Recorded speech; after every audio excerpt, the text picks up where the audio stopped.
କପିଳଦେବ କିଭଳି ତାଙ୍କ ମାଙ୍କ ମାଧ୍ୟମରେ ଆମ ସମସ୍ତଙ୍କ ପାଇଁ ଏକ ଗୁରୁତ୍ୱପୂର୍ଣ୍ଣ ଶିକ୍ଷା ଦେଇଛନ୍ତି। ବିଶେଷ କରି ମନୁଷ୍ୟ ଜନ୍ମରେ ଆମେ ପ୍ରକୃତରେ ନିଜ ସ୍ୱରୂପ ବିଷୟରେ ଜାଣିବା ଉଚିତ। ଆମେ କିଭଳି ଅବସ୍ଥାରେ ଅଛନ୍ତି, କିଭଳି ଦୁଃଖଦ ସ୍ଥିତି ଆମେ ପ୍ରାପ୍ତ ହେଉଛନ୍ତି, ଏ ଜଗତଟା କିଭଳି ଦୁଃଖାଳୟ, ସେ ବିଷୟକୁ ଆମେ ଜଗତରେ ରହିକି ଦୁଃଖ ଭୋଗୀ ମଧ୍ୟ ଜାଣିପାରୁନେ। ତେଣୁ ଭଗବାନ ଏ ପ୍ରବଚନ ଦେଇଛନ୍ତି ଆମେ ସମସ୍ତେ ବୁଝିବା ପାଇଁ। ସେଥିପାଇଁ ମା ପଚାରିଥିଲେ, ବ୍ୟକ୍ତି ସଂସାର ଚକ୍ରରେ ଭ୍ରମଣ କରିବା ଅବସ୍ଥାରେ ଯେଉଁ ଦୁଃଖ ପ୍ରାପ୍ତ ହେଉଛି, ସେ ଦୁଃଖରୁ ସେ କେମିତି ନିବୃତ୍ତି ହେବ, ଅର୍ଥାତ୍ ତା'ର କେମିତି ବୈରାଗ୍ୟ ଆସିବ, ସେ ବୁଝିପାରିବ, ଯାହାଫଳରେ ସିଏ ଭକ୍ତିପଥକୁ ଆସିବ। ମୋତେ ସେ କଥା ବୁଝେଇକି କୁହନ୍ତୁ। ତେଣୁ କାଳର ପ୍ରଭାବରେ ବ୍ୟକ୍ତି ଯେଉଁ ସ୍ଥିତି ପ୍ରାପ୍ତ ହେଇ ଚାଲିଛି, ସେ କେବଳ ଦୁଃଖ ହିଁ ପାଉଛି, କିନ୍ତୁ ସେ ବୁଝିପାରୁନି। ଏବଂ ଦୁଃଖ ଭୋଗିବାର ମୁଖ୍ୟ କାରଣ କ'ଣ? ଭଗବାନ କାଲି ବୁଝାଉଥିଲେ ଯେ ଅନିତ୍ୟ ବସ୍ତୁ, ଅସ୍ଥାୟୀ ବସ୍ତୁକୁ ବ୍ୟକ୍ତି ନିତ୍ୟ ବୋଲି ବିଚାର କରୁଛି। ପ୍ରଥମ ଅସ୍ଥାୟୀ ବସ୍ତୁ ହେଉଛି ଏ ଶରୀର। ଏ ଶରୀର ହେଉଛି ଅସ୍ଥାୟୀ ଅନିତ୍ୟ ବସ୍ତୁ, ତାକୁ ନିତ୍ୟ ବିଚାର କରୁଛି। ଅର୍ଥାତ୍ ତା'ର ସ୍ୱରୂପ ହେଉଛି ସେ ଜୀବାତ୍ମା, କିନ୍ତୁ ଆଗେ ଶରୀର ବୁଦ୍ଧିରେ ସେ ବାନ୍ଧି। ଏଇଟା ହେଉଛି ଦୁଃଖର କାରଣ। ଯଦ୍ ଅଧ୍ରୁବସ୍ୟ ଦେହସ୍ୟ ସାନବନ୍ଧସ୍ୟ ଦୁର୍ମତି ଧ୍ରୁବାଣୀ ମନ୍ୟତେ ମୋହାଦ୍ ଗୃହ କ୍ଷେତ୍ର ବସୁ ନିଜ। ଏ ହେଲା ଦୁର୍ମତି, ବ୍ୟକ୍ତିର ଦୁର୍ମତି। ତେଣୁ ଅନିତ୍ୟ ବସ୍ତୁକୁ ନିତ୍ୟ ବିଚାର କରୁଛି। ପ୍ରଥମ ହେଲା ଶରୀର, ଏବଂ ତା ପରବର୍ତ୍ତୀ ଶରୀର ସମ୍ବନ୍ଧିତ ସବୁ ବସ୍ତୁ, ଶରୀର ସହିତ ଯେଉଁ ବସ୍ତୁ ସବୁ ଯୁକ୍ତ ହୋଇଛନ୍ତି, ବିଶେଷ କରି ସ୍ତ୍ରୀ, ପୁତ୍ର, କନ୍ୟା, ଆତ୍ମୀୟ ସ୍ୱଜନ, ଏବଂ ଗୃହ କ୍ଷେତ୍ର ବସୁ ନିଜ। ଗୃହ, କ୍ଷେତ୍ର, ଧନ ସମ୍ପତ୍ତି, ଏସବୁ ନିଜର ନୁହଁ, ଆମର ନୁହଁ, କିନ୍ତୁ ଜୀବ ଭାବୁଛି ଏସବୁ ଆମର। ଯେମିତି ଆପଣ ବିଚାର କରୁନାହାନ୍ତି, ମୁକେଶ ଅମ୍ବାନୀକୁ ବର୍ତ୍ତମାନ ସମସ୍ତେ ମାନୁଛନ୍ତି, ହଁ ବହୁତ ବଡ଼ ଧନୀ ବ୍ୟକ୍ତି, ହଁ କି ନା? ମୁକେଶ ଅମ୍ବାନୀ ପାଖରେ ଯେତିକି ଧନ ଅଛି, ସେ ଯଦି ସେଇ ଧନରୁ ଯଦି କିଛି ଦେଇଦିଅନ୍ତା ଡାଳିମଡ଼ା ଗ୍ରାମବାସୀଙ୍କୁ, ତାହେଲେ କେତେ କ'ଣ ହେଇଯାଆନ୍ତା, ଗାଁରେ କେତେ କ'ଣ ସବୁ ହେଇଯାଆନ୍ତା ନା ନାହିଁ? ତା ପାଖରେ ଧନ ଅଛି। ଆଚ୍ଛା, ଧନଟା ତା'ର, ସେ ଯେତେବେଳେ ଛାଡ଼ିକି ଯିବ, ଶରୀର ଛାଡ଼ି ଗଲା ପରେ ସେ ଧନ ରହିଲା। ସେ ଯେଉଁ ରୋଜଗାର କରିଛି, ଯାହା କିଛି ସଞ୍ଚୟ କରିଛି, ଯାହା କିଛି ପ୍ରାପ୍ତ ହେଇଛି, ସେ ରହିଲା, ସିଏ ନେଇକି ଯିବନି। ଯିଏ ଭୋଗିବ, ତା'ର ପୁତ୍ର ପୌତ୍ର ସେମାନେ ଭୋଗିବେ, ତାଙ୍କ କପାଳେ ସେଇଟା ଲେଖା ହେଇଛି, ସିଏ ଭୋଗିବ, ସିଏ ବି ନେଇକି ଯିବେ। ଦେଖନ୍ତୁ, କୌଣସି ବସ୍ତୁ ଯିବାର ନାହିଁ, କିନ୍ତୁ ଯିବ ଗୋଟେ ମୋହ ଅବସ୍ଥାରେ ପଡ଼ିଛି। ସେ କଥା ହିଁ ଭଗବାନ କହିଲେ, ଧ୍ରୁବାଣୀ ମନ୍ୟତେ ମୋହାତ୍। ମୋହବଶତଃ ସେ ଧ୍ରୁବାଣୀ ମନ୍ୟତେ, ସତ୍ୟ ବୋଲି ବିଚାର କରୁଛି, ନିତ୍ୟ ବୋଲି ବିଚାର କରୁଛି। ଏଇଟା ହିଁ ହେଉଛି ଦୁଃଖ ଭୋଗିବା କାରଣ। ଏବଂ ଆଉ କ'ଣ ବୁଝାଉଥିଲେ ନା, ଜୀବାତ୍ମା ଯେଉଁ ଶରୀର ପାଇଲେ ବି ସେ ଶରୀର ପ୍ରତି ତା'ର ସେ ଆସକ୍ତିଟା ରହିବ। ଶରୀର ସମ୍ବନ୍ଧୀ ବସ୍ତୁମାନଙ୍କ ପ୍ରତି ତା'ର ଆସକ୍ତି ରହିବ। ମା ପଚାରିଛନ୍ତି, ମୋର ବୈରାଗ୍ୟ କେମିତି ଆସିବ ବୁଝେଇକି କୁହ। କିନ୍ତୁ ଭଗବାନ ବୁଝେଇ ଦେଉଛନ୍ତି ବୈରାଗ୍ୟ ନ ଆସିବା କାରଣ ଗୁଡ଼ାକ ଆଗେ କ'ଣ, ତାପରେ ବୈରାଗ୍ୟ କେମିତି ଆସିବ ସେ ତ ଶେଷରେ ଶୁଣିବେ। କିନ୍ତୁ ବୈରାଗ୍ୟ ଏତେ ସହଜରେ ଆସେନି। ଅନାସକ୍ତ ଭାବେ ଜୀବନ ବିତେଇବା ଏତେ ସହଜ ନା କ'ଣ? କେବଳ ଭଗବାନ ପାଖରେ ମତି ଲଗେଇଲେ ଅନାସକ୍ତ ହେଇପାରିବେ, ନଚେତ ହେବେନି। ଭଗବାନଙ୍କ ପାଖରେ ମତି ଯଦି ଲାଗିନି, ସଂସାର ସବୁ ଜାଣୁଥିବେ, କିନ୍ତୁ ଅନାସକ୍ତ ଭାବ ଆସିବନି। ତେଣୁ ଭଗବାନ ବୁଝାଉଛନ୍ତି, ଜନ୍ତୁ ବୈ ଭବେ ତସ୍ମିନ୍ ଜଂ ଜଂ ଯୋନିମ୍ ଅନୁବ୍ରଜେତ୍ ତସ୍ୟଂ ତସ୍ୟଂ ସଲଭତେ ନିବୃତ୍ତି ନ ବିରଜ୍ୟାତ୍। ଜୀବାତ୍ମା ଯେଉଁ ଯେଉଁ ଶରୀର ପାଉଛି, ସେଇ ଶରୀରରେ ବି ତା'ର ବୈରାଗ୍ୟ ଆସିବନି। କାହିଁକି ନା ସେଇ ଶରୀରରେ ସେ ଭୋଗ୍ୟବସ୍ତୁ ପାଇଯାଉଛି। ସେ ଭୋଗବସ୍ତୁ ପ୍ରାପ୍ତ ହେଲା ମାନେ ସେ ଭୋଗବସ୍ତୁ ଯୋଗୁଁ ତା'ର ଆସକ୍ତି ବଢ଼ିଯାଏ। ଯେମିତି ଆମେ ଭଜନ କରୁଛେ, ଆମ ଜିହ୍ୱା ଯୋଗୁଁ ଆମେ ଭଜନ କରୁଛେ। ଆମେ ଜିହ୍ୱାରେ ଯେଉଁ ବସ୍ତୁ ଆମେ ଭଜନ କରୁଛେ, ଭଜନ କରିକି ଆମେ କିଛି ସ୍ୱାଦ ଅନୁଭବ କରୁଛେ, ଏ ସତ୍ୟ। ଭଜନ କଲେ ସ୍ୱାଦ ଅନୁଭବ କଲେ, ତ ଆମ ଜିହ୍ୱାକୁ ଆମେ ଯେଉଁ ସ୍ୱାଦଟା ଦେଲେ, ଆମେ ଭୋଗ୍ୟବସ୍ତୁ ଦ୍ୱାରା ସେ ସ୍ୱାଦଟା ଦେଲେ। ଆଚ୍ଛା, ଅମୃତର ସ୍ୱାଦ ଆମେ ଜାଣିଛନ୍ତି କି? ଅମୃତ କେମିତିଆ କିଏ ଦେଖିଛନ୍ତି କି? କିଏ ଜାଣିଛନ୍ତି କି? ସେ ସ୍ୱାଦ କାହାର ଅନୁଭବ ଅଛି କି? କିନ୍ତୁ ଅମୃତ ଗୋଟେ ବସ୍ତୁ ଅଛି ନା ନାହିଁ? ଅଛି। ଆମ ପାଖରେ ନାହିଁ, ଯେଉଁଠି ଅଛି ସେଠି ଅଛି। କେଉଁଠି ସେଟା ଅଛି? ଅମୃତ କେଉଁଠି ଅଛି? ସ୍ୱର୍ଗରେ ଅଛି। ଦେବତାମାନେ ଅମୃତ ଆସ୍ୱାଦନ କରୁଛନ୍ତି, ତ ଦେବତାମାନେ ଅମୃତ ଆସ୍ୱାଦନ କରିକି ତାଙ୍କ ଜିହ୍ବାକୁ ସେମ୍ ଟେଷ୍ଟ ଦେଉଛନ୍ତି, ସମାନ ଟେଷ୍ଟ। ଆମେ ଏଠି ଭଲ ମନ୍ଦ ରୋଷେଇ କରିକି ରୋଷେଇ କଲା ପରେ ଭୋଜନ କଲା ପରେ ଆମେ ଯେଉଁ ସ୍ୱାଦ ପାଉଛେ, ଦେବତାମାନେ ତାଙ୍କ ଜିହ୍ବାକୁ ଅମୃତ ସେବନ କରି ସେ ଟେଷ୍ଟ ପାଉଛନ୍ତି। ଗୋଟେ କୁକୁର, ଶୁକର ଏମାନେ ସବୁ ମଳ ଭକ୍ଷଣ କରୁଛନ୍ତି। ମଳ ଭକ୍ଷଣ କରି ତାଙ୍କ ଜିହ୍ବାକୁ ସେମ୍ ଟେଷ୍ଟ ଦେଉଛନ୍ତି। ଜିହ୍ବାକୁ ଯେଉଁ ଟେଷ୍ଟ ଦିଆଯାଏ ସେ ଟେଷ୍ଟ ହେଉଛି ସମାନ। ମଣିଷ ଶୋଇକି ଯେଉଁ ଆନନ୍ଦ ପାଉଛି, କୁକୁର ରାସ୍ତା କଡ଼ରେ ଶୋଇକି ମଧ୍ୟ ସେ ଆନନ୍ଦ ପାଉଛି। ରାଜା ରାଜଭବନ ଭିତରେ ପଲଙ୍କ ଉପରେ ଶୋଇକି ମଧ୍ୟ ସେ ଆନନ୍ଦ ପାଉଛନ୍ତି। ଜଣେ ସାଧାରଣ ବ୍ୟକ୍ତି ଦିନସାରା ପରିଶ୍ରମ କରିକି ଆସି ନିଜ ଘର ଭିତରେ ସେ ଶୟନ କରିକି ମଧ୍ୟ ସେ ହାଲିଆ ହେଇକି ଆସିଥିବ, ସେ ଶୟନ କରି ମଧ୍ୟ ସେ ଆନନ୍ଦ ପାଉଛି। ଶୋଇବାର ଆନନ୍ଦ ସମାନ, ଖାଇବାର ଆନନ୍ଦ ସମାନ, ସ୍ତ୍ରୀ ସଙ୍ଗ କରିବା ଆନନ୍ଦ ସମାନ। ମଣିଷ ସ୍ତ୍ରୀ ସଙ୍ଗ କରି ଯେଉଁ ସୁଖ ପାଉଛି, କୁକୁର ସ୍ତ୍ରୀ ସଙ୍ଗ କରି ସେହି ସୁଖ ପାଉଛି। ଦେବତାମାନେ ସ୍ତ୍ରୀ ସଙ୍ଗ କରି ସେହି ସୁଖ ପାଉଛନ୍ତି। ସୁଖର କୌଣସି ପରିବର୍ତ୍ତନ ନାହିଁ, ଖାଲି ଶରୀରଟା ହେଉଛି ଭିନ୍ନ ଭିନ୍ନ। ତ ଯେଉଁ ଶରୀର ଜୀବ ପାଉଛି ସେ ଶରୀରରେ କ'ଣ ହେଉଛି ନା ସେ କିଛି ଇନ୍ଦ୍ରିୟ ସୁଖ ସବୁ ପାଇଯାଉଛି। ସେଇଥିପାଇଁ ସେ ଶରୀରଟାକୁ ସେ ସର୍ବସ୍ୱ ବିଚାର କରୁଛି, ସେ ଶରୀରକୁ ସେ ଛାଡ଼ିବା ପାଇଁ ଚାହୁଁଛି। କାଲି ଶୁଣୁଥିଲେ ନା, ନରକସ୍ଥ ବିବଇ, ନର୍କତୁଲ୍ୟ ଶରୀର ପାଇଲେ ମଧ୍ୟ ନ ଅପମାନ ତ୍ୟକ୍ତୁମ୍ ଇଚ୍ଛତି। ଅତି ନିମ୍ନ ଶରୀର ପାଇଲେ ମଧ୍ୟ ବ୍ୟକ୍ତି ଛାଡ଼ିବା ପାଇଁ ଚାହିଁବନି। ଯେମିତି କୁକୁର, ଶୁକର ଏମାନଙ୍କ ଶରୀର ପାଇଲେ ମଧ୍ୟ ବ୍ୟକ୍ତି ଛାଡ଼ିବା ପାଇଁ ଚାହେଁନି। କାହିଁକି ନା ଦେବ ମାୟା ବିମୋହିତା, ଭଗବାନଙ୍କ ମାୟାରେ ସମସ୍ତେ ପଡ଼ିଛନ୍ତି। ମାୟା ଯୋଗୁଁ ସମସ୍ତେ ଆମେ ଆବଦ୍ଧ ହେଇକି ପଡ଼ିଛନ୍ତି ନା। କହୁନାହାନ୍ତି ଆମେ ତ ମାୟାରେ ପଡ଼ିଛୁ, ଏଇଟା ସତ୍ୟ। ମାୟାରେ ପଡ଼ିଛନ୍ତି। ମାୟାର କାମ କ'ଣ? ତେଣୁ କାଲି ଶୁଣିଥିଲେ, ମୁଁ ପୁଣି ମନେ ପକାଇ ଦେଉଛି, ଯେଉଁମାନେ କାଲି ଆସିନଥିଲେ ସେମାନେ ବୁଝିପାରିବେ। ମାୟାର ଦୁଇଟା ସ୍ୱରୂପ, ଗୋଟେ ହେଉଛି ଯୋଗମାୟା, ଗୋଟେ ହେଉଛି ମହାମାୟା। ଯୋଗମାୟା କ'ଣ? ଯୋଗମାୟା ହେଉଛି ଭଗବାନଙ୍କ ଲୀଳା ସହାୟିକା ଶକ୍ତି। ମହାମାୟା ହେଉଛି ଆମେ ଯେଉଁ ମାୟାରେ ପଡ଼ିଛୁ କୁହାଯାଏ। ଆମେ ଯେଉଁ ମାୟାରେ ପଡ଼ିଛନ୍ତି ସେଇଟା ହେଉଛି ମହାମାୟା। ମହାମାୟାର ପୁଣି ଦୁଇଟା ରୂପ, ଦୁଇ ପ୍ରକାର। ଆମେ ଦୁଇ ପ୍ରକାର ମାୟା ଦ୍ୱାରା ଛନ୍ଦି ହେଇକି ରହିଛେ। ସେ ଦୁଇ ପ୍ରକାର କ'ଣ? ଗୋଟେ ହେଉଛି ଆବରଣାତ୍ମିକା ଶକ୍ତି, ଗୋଟେ ହେଉଛି ପ୍ରକ୍ଷେପାତ୍ମିକା ଶକ୍ତି ବା ପ୍ରକ୍ଷେପାତ୍ମିକା ମାୟା। ଆବରଣାତ୍ମିକା ମାୟା, ପ୍ରକ୍ଷେପାତ୍ମିକା ମାୟା। ଆବରଣାତ୍ମିକା ମାୟା କ'ଣ? ଆବରଣାତ୍ମିକା ମାୟା ହେଉଛି ଜୀବର ସ୍ୱରୂପ ଜ୍ଞାନକୁ ଆବରଣ କରିଦେବ, ଢାଙ୍କି ଦେବ। ଯେମିତି ଆମେ ଜଗତର ନୁହେଁ, ଆମେ ମଣିଷ ନୁହେଁ, ଆମେ ବ୍ରାହ୍ମଣ ନୁହେଁ, କ୍ଷତ୍ରିୟ ନୁହେଁ, ବୈଶ୍ୟ ନୁହେଁ, ଶୂଦ୍ର ନୁହେଁ, କିଛି ନାହିଁ। ଯେ କିଏ ଆଶ୍ଚର୍ଯ୍ୟ କଥା, ଆମେ ବ୍ରାହ୍ମଣ କୂଳେ ଜନ୍ମ ହେଇଛୁ, ବ୍ରାହ୍ମଣ କେମିତି ନୁହଁ? କିଏ ମୁଁ ବୈଶ୍ୟ କୂଳେ ଜନ୍ମ ହେଇଛି, ମୁଁ କେମିତି ବୈଶ୍ୟ ନୁହଁ? ନାଇଁ, ଆମେ ଶରୀରଟା ସିନା ଜନ୍ମ ହେଇଛି, କିନ୍ତୁ ଏ ଶରୀର ତ ଆମର ନୁହଁ। ଜୀବାତ୍ମାର କ'ଣ କହୁନାହାନ୍ତି ପରିଚୟ? ଜୀବାତ୍ମା ବ୍ରାହ୍ମଣ ନା କ୍ଷତ୍ରିୟ ନା ବୈଶ୍ୟ ନା ଶୂଦ୍ର କୁହନ୍ତୁ? ଜୀବାତ୍ମା ତ କିଛି ନାହିଁ। ଜୀବାତ୍ମା କଳା ନା ଗୋରା ନା କ'ଣ, ମୋଟା ନା ପତଳା ନା ଡେଙ୍ଗା ନା ଗେଡ଼ା ନା କ'ଣ? ଜୀବାତ୍ମା କ'ଣ? କିଛି ନାହିଁ। ଶରୀରଟା ଭିନ୍ନ ଭିନ୍ନ। ତ ଜୀବାତ୍ମାର ପରିଚୟ କ'ଣ? କିଛି ନାହିଁ। ତ ଆମେ ହେଉଛେ ସେ ଜୀବାତ୍ମା। କୌଣସି ବ୍ୟକ୍ତି ମଲା ପରେ କ'ଣ କହୁଛନ୍ତି? ସେ ଜୀବାତ୍ମାର, ସେ ଆତ୍ମାର ସଦ୍ଗତି ହଉ କହୁଛନ୍ତି ନା ନାହିଁ? ମୋ ବାପାଙ୍କର ଆତ୍ମାର ସଦ୍ଗତି ହଉ କି ମାଆଙ୍କର ଆତ୍ମାର ସଦ୍ଗତି ହଉ।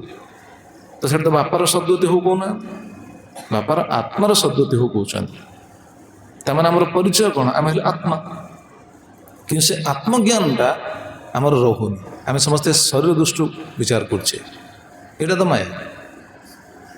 ଶରୀର ଦୃଷ୍ଟିରୁ ଆମେ ପରିଚୟ ଦେଉଛେ, ଠିକ୍। ତାମାନେ ପରିଚୟ ଦେବାନି କି? ପରିଚୟ ତ ଦେବା, କିନ୍ତୁ ଆସକ୍ତି ହେଇଯାଉଛେ। ଶରୀର ପ୍ରତି ଯେଉଁ ଆସକ୍ତ ହେଇକି ବନ୍ଧନରେ ପଡ଼ୁଛେ, ଏଇଟା ହେଉଛି ମାୟାର ବହୁତ ବଡ଼ ଇଏ ହେଉଛି କ'ଣ? ବନ୍ଧନ। ଆମେ ଜାଣୁଛେ, କିନ୍ତୁ ସବୁ ଜାଣିଛେ ସଂସାର କ'ଣ ସୁସ୍ଥ ଆମର ନିଜର ନାହିଁ, କିନ୍ତୁ ତଥାପି ବନ୍ଧନରେ ପଡ଼ିଯାଉଛେ। ଏଇଟା ହେଉଛି ମାୟା। ତେଣୁ ଇଏ ହେଲା କ'ଣ? ଆବରଣାତ୍ମିକା ମାୟା। ପ୍ରଥମ ହେଲା ଆବରଣ, ଜ୍ଞାନଟାକୁ ଆବରଣ କରିଦେଲା। ଦ୍ୱିତୀୟ ହେଉଛି ପ୍ରକ୍ଷେପାତ୍ମିକା ମାୟା। ପ୍ରକ୍ଷେପାତ୍ମିକା ମାୟା ମାନେ ପ୍ରକ୍ଷେପ, ଫୋପାଡ଼ି ଦେଲା ସଂସାର ଭିତରକୁ।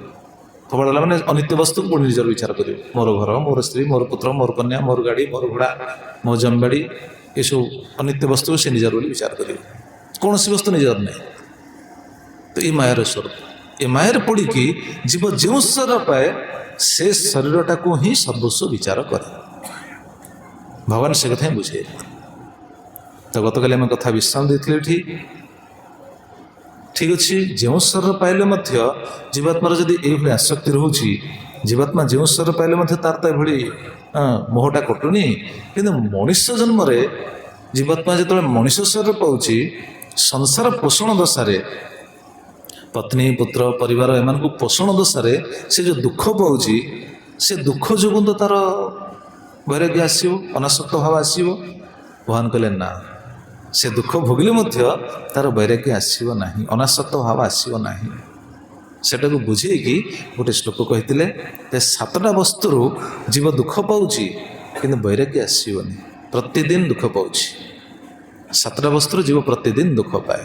କେଉଁ କେଉଁ 7ଟା ବସ୍ତୁ କାଲି ଶୁଣିଥିଲେ, ମୁଁ ମନେ ପକାଇ ଦେଉଛି। ଆତ୍ମଜାୟା ସୁତାଗାର ପଶୁ ଦ୍ରବିଣ ବନ୍ଧୁଷୁ ନିରୁଢ଼ ମୂଳ ହୃଦୟ ଆତ୍ମାନଂ ବହୁ ମନ୍ୟତେ। ଏ 7ଟା ବସ୍ତୁରୁ ଜୀବ ଦୁଃଖ ପାଉଛି କିନ୍ତୁ ବୈରାଗ୍ୟ ଆସିବନି, ଅନାସକ୍ତ ଭାବ ଆସିବନି। ପ୍ରଥମ ହେଉଛି ଆତ୍ମା, ନିଜ ଶରୀର। ଶରୀର କଷ୍ଟ ଦେଉନି? କାହା ଶରୀର କଷ୍ଟ ଦେଉନି କହିଲେ? ମୁଣ୍ଡ କଥା ହେଉଛି, ପେଟ କାଟୁଛି, ରୋଗ ହେଲାଣି, ଆଣ୍ଠୁଗଣ୍ଠି ଲାଗିଲାଣି, କେତେ ସମସ୍ୟାର ସମ୍ମୁଖୀନ ହେଉଛନ୍ତି ନା ସମସ୍ତେ। ରୋଗ କାହାକୁ ଛାଡ଼ିଛି? ଆତ୍ମା, ଶରୀର। ଜାୟା, ପତ୍ନୀ ମାଧ୍ୟମରୁ କଷ୍ଟ ପାଉଛି ବ୍ୟକ୍ତି, ପତ୍ନୀ ମାଧ୍ୟମରୁ କଷ୍ଟ ପାଉଛି। ପତ୍ନୀ ବେଳେବେଳେ ସହଯୋଗ କରୁନି, ପତ୍ନୀ ବେଳେବେଳେ ବିପରୀତ କଥା କହୁଛି, ଗାଳି ଗୁଲଜ କରୁଛି, ସେବା କରୁନି। ପତ୍ନୀ ଶବ୍ଦରେ ପତ୍ନୀ ପାଇଁ, ପତି ପାଇଁ ପତ୍ନୀ, ପତ୍ନୀ ପାଇଁ ପତି, ଉଭୟଙ୍କ ପାଇଁ। ତେଣୁ ପତ୍ନୀ ମାଧ୍ୟମରୁ ବ୍ୟକ୍ତି କଷ୍ଟ ପାଉଛି କିନ୍ତୁ ଅନାସକ୍ତ ଭାବ ଆସିବନି। ଆତ୍ମା ଜାୟା ସୁତ, ପୁତ୍ର ମାଧ୍ୟମରୁ କଷ୍ଟ ପାଉଛି ବ୍ୟକ୍ତି। ପୁତ୍ର ମାଧ୍ୟମରୁ କଷ୍ଟ ପାଇଲେ କ'ଣ ଅନାସକ୍ତ ଭାବ ସଂସାର ପ୍ରତି, ସଂସାରଟା ବେକାର, ଆଉ ସଂସାର ଯାଉଛି, ଭଗବାନ ପାଖକୁ ପଳେଇବି, ଏ ଭାବନା ଆସିବ। ସେ ଦୁଃଖରେ ଘାଣ୍ଟି ହେବେ, ସେ ଦୁଃଖଟାକୁ ଖାଲି ଚିନ୍ତା କରିବେ। ମୋହବଶତଃ ସେ କଥାକୁ ଚିନ୍ତା କରିକି ଖାଲି ସନ୍ତପ୍ତ ହେଉଥିବେ। ଦେଖନ୍ତୁ, ଜୀବାତ୍ମାର ତା ସହିତ ସମ୍ବନ୍ଧ ନାହିଁ, କିନ୍ତୁ ସେଇ ମୋହଟା ରହିଛି ନା, ମୋର ପୁତ୍ର, ମୋର ଧନ, ମୋର ସ୍ତ୍ରୀ, ଏସବୁ ବସ୍ତୁ ମୋର ଯେଉଁ ବିଚାର କରୁଛନ୍ତି, ସେ ମୋର ଭାବରେ ଖାଲି ସେ ସନ୍ତପ୍ତ ହେଉଥିବେ, କଷ୍ଟ ପାଉଥିବେ, ବୈରାଗ୍ୟ ଆସିବନି। କିଭଳି ମାୟାରେ ପଡ଼ିଛି ଦେଖନ୍ତୁ ଯିବ। ଭଗବାନ ବୁଝାଉଛନ୍ତି ବିଷୟରେ। ଆତ୍ମ ଜାୟା ସୁତ ଆଗାର ମାନେ ଗୃହ, ଘର କଷ୍ଟ ଦେଉନି? ଘର ଯେଉଁ କଷ୍ଟ ପାଉନାହାନ୍ତି, ସମସ୍ତେ ଘର ଯେଉଁ କଷ୍ଟ ପାଉନାହାନ୍ତି। ଚାଳ ଘର କରିଥିବେ, ନିଆଁ ଲାଗିଗଲା, କଷ୍ଟ ପାଇଲେନି ନାହିଁ ଘର ଯୋଗୁଁ। କି ବାତ୍ୟା ହେଲା, ଛାତ ଉଡ଼ିକି ପଳେଇଲା, ଟିଣ ଉଡ଼ିକି ପଳେଇଲା, କଷ୍ଟ ପାଇଲେ। କିଏ କହିଲେ ଆମେ ଛାତ ଘର କରୁଛୁ, ଛାତ ଘର କରିଥାଅ, ଖରାଦିନେ ପ୍ରବଳ ଗରମ ହେବ, କରେଣ୍ଟ ପଳେଇବ, ରାତିରେ ଶୋଇଥିବ କରେଣ୍ଟ ପଳେଇବ, କେତେ ଗରମ, କେତେ କଷ୍ଟ ଦେଖନ୍ତୁ। ଘର କରିଥିବେ, ସବୁ କରିଥିବେ, ୱାରିଂ ସବୁ ହେଇଥିବ, କେଉଁଠି ସର୍ଟ ହେଇଯିବ ଗଲା, ଆଉ କିଛି କାମ କରୁନଥିବ, କଷ୍ଟ ପାଇଲେ। ସେ ଘର ଯେଉଁ କଷ୍ଟ ପାଇଲେ। ଘର ଠିକ୍ ଥିବ, ସବୁ ପାଇପ୍ ଖରାପ ହେଇଗଲା, ପାଣି ଯାଉନି, ଘର ଭିତରେ ପାଣି ଜମିଗଲା, କଷ୍ଟ ପାଇଲେ। ତ ଦେଖନ୍ତୁ, ଏଇଭଳି ଗୃହ ମାଧ୍ୟମରୁ ବ୍ୟକ୍ତି କଷ୍ଟ ପାଉଛି। ଆତ୍ମ ଜାୟା ସୁତ ଆଗାର, ପଶୁ ମାଧ୍ୟମରୁ ବି କଷ୍ଟ ପାଏ। ପଶୁ ମାନେ, ପଶୁ ଶବ୍ଦରେ ଆଜିକାଲି ତ ପଶୁ କିଏ ରଖୁନାହାନ୍ତି। ପଶୁ ଶବ୍ଦରେ ଯେମିତି କିଏ ହାତୀ ରଖେ, କିଏ ଘୋଡ଼ା ରଖେ, କିଏ ଓଟ ରଖେ, ଏସବୁ ପଶୁ। ଗୋମାତା, କିଏ ଗୋମାତାକୁ ତ ପଶୁ କୁହାଯିବନି, ଗୋମାତା ତ ମା, ଗୋମାତା ତ ଭଗବାନଙ୍କର କ'ଣ କୁହାଯିବ, ଭଗବାନଙ୍କର ସେ ହେଉଛନ୍ତି ଅତି ପ୍ରିୟ। ତ ପଶୁ ଶବ୍ଦରେ ଆଜିକାଲି ସମସ୍ତଙ୍କ ଘରେ କିନ୍ତୁ ପଶୁ ଅଛି, ପଶୁ ଯୋଗୁଁ ସମସ୍ତେ କଷ୍ଟ ପାଆନ୍ତି। କୁକୁର ରଖୁଛନ୍ତି ଘରେ, ଆଉ କୁକୁରଟାକୁ ରୋଗ ହେଲା, ତାକୁ ନେଇକି ଯା ଡାକ୍ତର ପାଖକୁ, ନାଇଁ। କୁକୁର ଯଦି ଥିବ ଘରେ, କୁକୁରକୁ ରୋଗ ହେଲେ କୁକୁରର ବି ଡାକ୍ତର ଅଛନ୍ତି, ତାକୁ ବି ଇଞ୍ଜେକ୍ସନ୍ ଦିଆହେବ, ତାକୁ ବି ମେଡ଼ିସିନ ଦିଆହେବ। ପଶୁ ପାଇଁ କଷ୍ଟ ପାଇଲେ। କିନ୍ତୁ ସବୁଠୁ ବଡ଼ ପଶୁ ଶବ୍ଦରେ ଆଜିକାଲି ବୁଝି ନେବେ, ପଶୁ ଶବ୍ଦରେ ଏ ଗାଡ଼ି ଘୋଡ଼ା ସବୁ ଗୋଟେ ପଶୁ। କ'ଣ ସାର୍ ସତ ନା? ଗାଡ଼ି ଗୁଡ଼ାକ ସବୁ ପଶୁ ବୋଲି ମୁଁ କହେ। କେମିତି? ଗାଡ଼ିର ଇଞ୍ଜିନରେ କ'ଣ ଲେଖା ହେଇଛି ଦେଖ, ହର୍ସ ପାୱାର, କାହିଁକି ଏତିକି ହର୍ସ ପାୱାର, ଏତିକି ଘୋଡ଼ାର ଶକ୍ତି ଆ ଦେହରେ ଅଛି। ସେଟା ଗୋଟେ ପଶୁ ଆଉ କ'ଣ? ଆମେ ତ ଘୋଡ଼ା ରଖିପାରୁନେ, ଘୋଡ଼ା ରଖିଲେ ଦାନା ଖୁଆଇବା ପଡ଼ିବ। ଗାଡ଼ି ରଖିଛେ, ଆଉ ଘୋଡ଼ା ଶକ୍ତି ବିଶିଷ୍ଟ ଗୋଟେ ଯନ୍ତ୍ର ରଖିଛେ, ଯାନ ରଖିଛେ, ଯାହାକୁ ଆମେ ପେଟ୍ରୋଲ ପକେଇକି ସେ ବ୍ୟବହାର କରୁଛେ, ସେ ଗୋଟେ ପଶୁ ଆଉ କ'ଣ? ଗାଡ଼ି ଯୋଗୁଁ କିଏ କଷ୍ଟ ପାଉନି କହିଲେ? ଗାଡ଼ିରେ ବସି ବୁଲିବାଟା ବହୁତ ଆରାମ ନା ନାହିଁ? ଆରାମ ନାହିଁ? ପଙ୍କଚର ହେଇଗଲେ ତ ପଙ୍କଚର ହେଇଯିବ, 10 କିଲୋମିଟର ସେପଟକୁ କିଛି ନଥିବ, 10 କିଲୋମିଟର ଏପଟକୁ କିଛି ନଥିବ, ବସ୍ ତାର ବାପା ସେଠି। ପଶୁ ଯେଉଁ କଷ୍ଟ ପାଇଲେ, ଇଞ୍ଜିନ୍ ସିଜ୍ ହେଲା ଗଲା। ତ ତ କହିବା ତାତ୍ପର୍ଯ୍ୟ ବ୍ୟକ୍ତି ଏଭଳି କଷ୍ଟ ପାଏ। ଆତ୍ମ ଜାୟା ସୁତ ଆଗାର ପଶୁ ଦ୍ରବିଣ। ଦ୍ରବିଣ ମାନେ ଘରେ ଯେତେ ସବୁ ଦ୍ରବ୍ୟ ରହିଛି, ଘରେ ଯେତେ ଦ୍ରବ୍ୟ ରହିଛି ସେ ଦ୍ରବ୍ୟ ମାଧ୍ୟମରୁ ବ୍ୟକ୍ତି କଷ୍ଟ ପାଏ କି ନାହିଁ କହିଲେ? କଷ୍ଟ ପାଏନି? କେମିତି କଷ୍ଟ ପାଏ? ଯେକୌଣସି ଦ୍ରବ୍ୟ ଘରେ କେତେ, କାଲି ଶୁଣୁଥିଲେ ନା, ଘର ବୋଲି ଅର୍ଜିଛୁ ଯେତେ ପଦାର୍ଥ, ଘଟ ଛୁଟିଲେ ତତେ ବୋଲିବେ ଭୂତ। ଘର ବୋଲି ଯେତେ ପଦାର୍ଥ ଅର୍ଜନ କରିଥା, ଘଟ ଛୁଟିଲେ ଭୂତ ବୋଲି କହିବେ। ତ ଘରେ ଯେତେ ବସ୍ତୁ ରହିଛି ସେ ବସ୍ତୁର ବ୍ୟକ୍ତି କଷ୍ଟ ପାଏ। କେମିତି ଦେଖନ୍ତୁ, ମୁଁ ବୁଝେଇ ଦେଉଛି, ବୁଝିଲେ ଶୁଣିଲେ ବୁଝିପାରିବେ। ଘରେ ସୋଫା ପକା ହେଇଛି, ବସିବା ପାଇଁ କେତେ ଆରାମ ନାଇଁ? ସୋଫାଟା ଘରେ ପଡ଼ିଛି ମାନେ ବଢ଼ିଆ ଆରାମ, ବସିବା ପାଇଁ ଆରାମ ଲାଗୁଛି। ଯଦି ମୂଷା କାଟିଦେଲା ସୋଫାଟାକୁ, ଯଦି ମୂଷା କାଟିଦେଲା, ଦେଖନ୍ତୁ କ'ଣ ହେବ? ଏ ମୂଷା କାଟିଦେଲା ରେ, ତାକୁ ନେଇକି ଚାଲ ଚାଲ କୋଉ ଦୋକାନକୁ ଯାଅ ରିପେୟାରିଂ କର, ତାକୁ ପୁଣି ଟିକେ ଟିକେ ବହିବ କି ତାକୁ ଡାକି ଘରୁ ଆଣ, ସେ ତିଆରି କରିବ। ଘରେ ଟିଭି ରଖିଛନ୍ତି, ଟିଭିଟା ଖରାପ ହେଲା। ଫ୍ରିଜ୍ ରଖିଛନ୍ତି, ଫ୍ରିଜ୍ ଖରାପ ହେଲା। ଏସି ଲଗେଇଛନ୍ତି, ଏସି ଖରାପ ହେଲା। ଯେତେ ଦ୍ରବ୍ୟ ରହିଛି ସବୁ ଦ୍ରବ୍ୟ ମାଧ୍ୟମରୁ କଷ୍ଟ ପାଏ। ଘର ସଜାଇବା ପାଇଁ ଗୋଟେ ଭଲ ଫୁଲ ରଖିଛନ୍ତି, ଗଛ ପ୍ଲାଷ୍ଟିକର, ବହୁତ ଦାମିକା କାଚର ପୁରା ସେଟ୍ କରି ରଖିଛନ୍ତି, ଯଦି ସେଇଟା ପଡ଼ିଗଲା, ପଡ଼ିକି ଭାଙ୍ଗିଗଲା, କୁଆଡ଼ୁ କିଣିକି ଆଣିଥିବେ 1000 ଟଙ୍କା ଦେଇକି, କୁଆଡ଼ୁ କିଣିକି ଆଣି ସଜେଇଥିବେ ଘରେ, ଯଦି ସେଇଟା ପଡ଼ିଗଲା ଭାଙ୍ଗିଗଲା, ଯଦି ଟିକେ ଭାଙ୍ଗିଗଲା ସେଇଠୁ ଗଲା। ସିଏ ତ ଭାଙ୍ଗିବନି, ଗୋଟେ ଶରୀରର ହୃଦୟର ଖଣ୍ଡେ ଭାଙ୍ଗିଯିବ, ସେଭଳି ଲାଗିବ ନା ନାଇଁ? ଖାଇବା ପିଇବା ରୁଚିବନି। ଦେଖନ୍ତୁ ଦ୍ରବିଣ, ଦ୍ରବ୍ୟ ଯୋଗୁଁ ବ୍ୟକ୍ତି କଷ୍ଟ ପାଏ। କେତେଟା ଜିନିଷ ହେଲା? ଆତ୍ମ ଜାୟା ସୁତ ଆଗାର ପଶୁ ଦ୍ରବିଣ। ବନ୍ଧୁବାନ୍ଧବ, ବନ୍ଧୁବାନ୍ଧବ ମାଧ୍ୟମରେ କଷ୍ଟ ପାଉନାହାନ୍ତି ବ୍ୟକ୍ତି? କ'ଣ ସୀତା ହଉଛି ସତ କି ନାହିଁ? ଆଉ ତମର ତ ବନ୍ଧୁବାନ୍ଧବ ନାହିଁ, ତମେ କେମିତି ହଁ କରୁଛ? ଆଉ ବନ୍ଧୁବାନ୍ଧବ ଛାଡ଼ିକି ତ ବାବାଜୀ ହେଇଛ, କେମିତି କଷ୍ଟ ପାଇଲ ହଁ କରୁଛ? ହଁ ବିନୋଦରେ ପଚାରିଲି। ଆଉ ବନ୍ଧୁବାନ୍ଧବ ମାଧ୍ୟମରେ କଷ୍ଟ ପାଉନାହାନ୍ତି ଯିବ? ଦେଖୁନାହାନ୍ତି ବନ୍ଧୁବାନ୍ଧବ ଭିତରେ ସବୁ ଫାଟ ସୃଷ୍ଟି ହେଇଯିବ, ଆଉ ତାଙ୍କ ମୁହଁକୁ ଦେଖିବେନି। ବନ୍ଧୁବାନ୍ଧବ ତମେ ମୁହଁକୁ ଦେଖୁନ କାହିଁକି? ଅସୁବିଧା କ'ଣ ଅଛି? ନା କୌଣସି କାରଣରୁ ଟିକେ ଟିକେ କଥାରେ ମନମାଳିନ୍ୟ ହେଇଯାଉଛି, ଫାଟ ସୃଷ୍ଟି। ଦେଖୁ ତାଙ୍କୁ କଷ୍ଟ ପାଉଛି। ତ ଏତେ ବସ୍ତୁର ଜୀବ କଷ୍ଟ ପାଇଲା ପରେ ବି, କହିବା ତାତ୍ପର୍ଯ୍ୟ ଏତେ କଷ୍ଟ ପାଇଲା ପରେ ବି ସଂସାର ପ୍ରତି ତାର ବୈରାଗ୍ୟ ଆସୁଛି? ଆସିବନି। ଭଗବାନ ସେଇଟା ହିଁ ବୁଝାଉଛନ୍ତି। ହେ ମା, ଏତେ କଷ୍ଟ ପାଇଲା ପରେ ମଧ୍ୟ ଜୀବର ବୈରାଗ୍ୟ ଆସିବ ନାହିଁ। କାଲି ସେ କଥା ହିଁ ଶୁଣୁଥିଲେ ନା, ଓଡ଼ିଆ ଭାଗବତରେ କେତେ ସୁନ୍ଦର ବୁଝେଇଥିଲେ।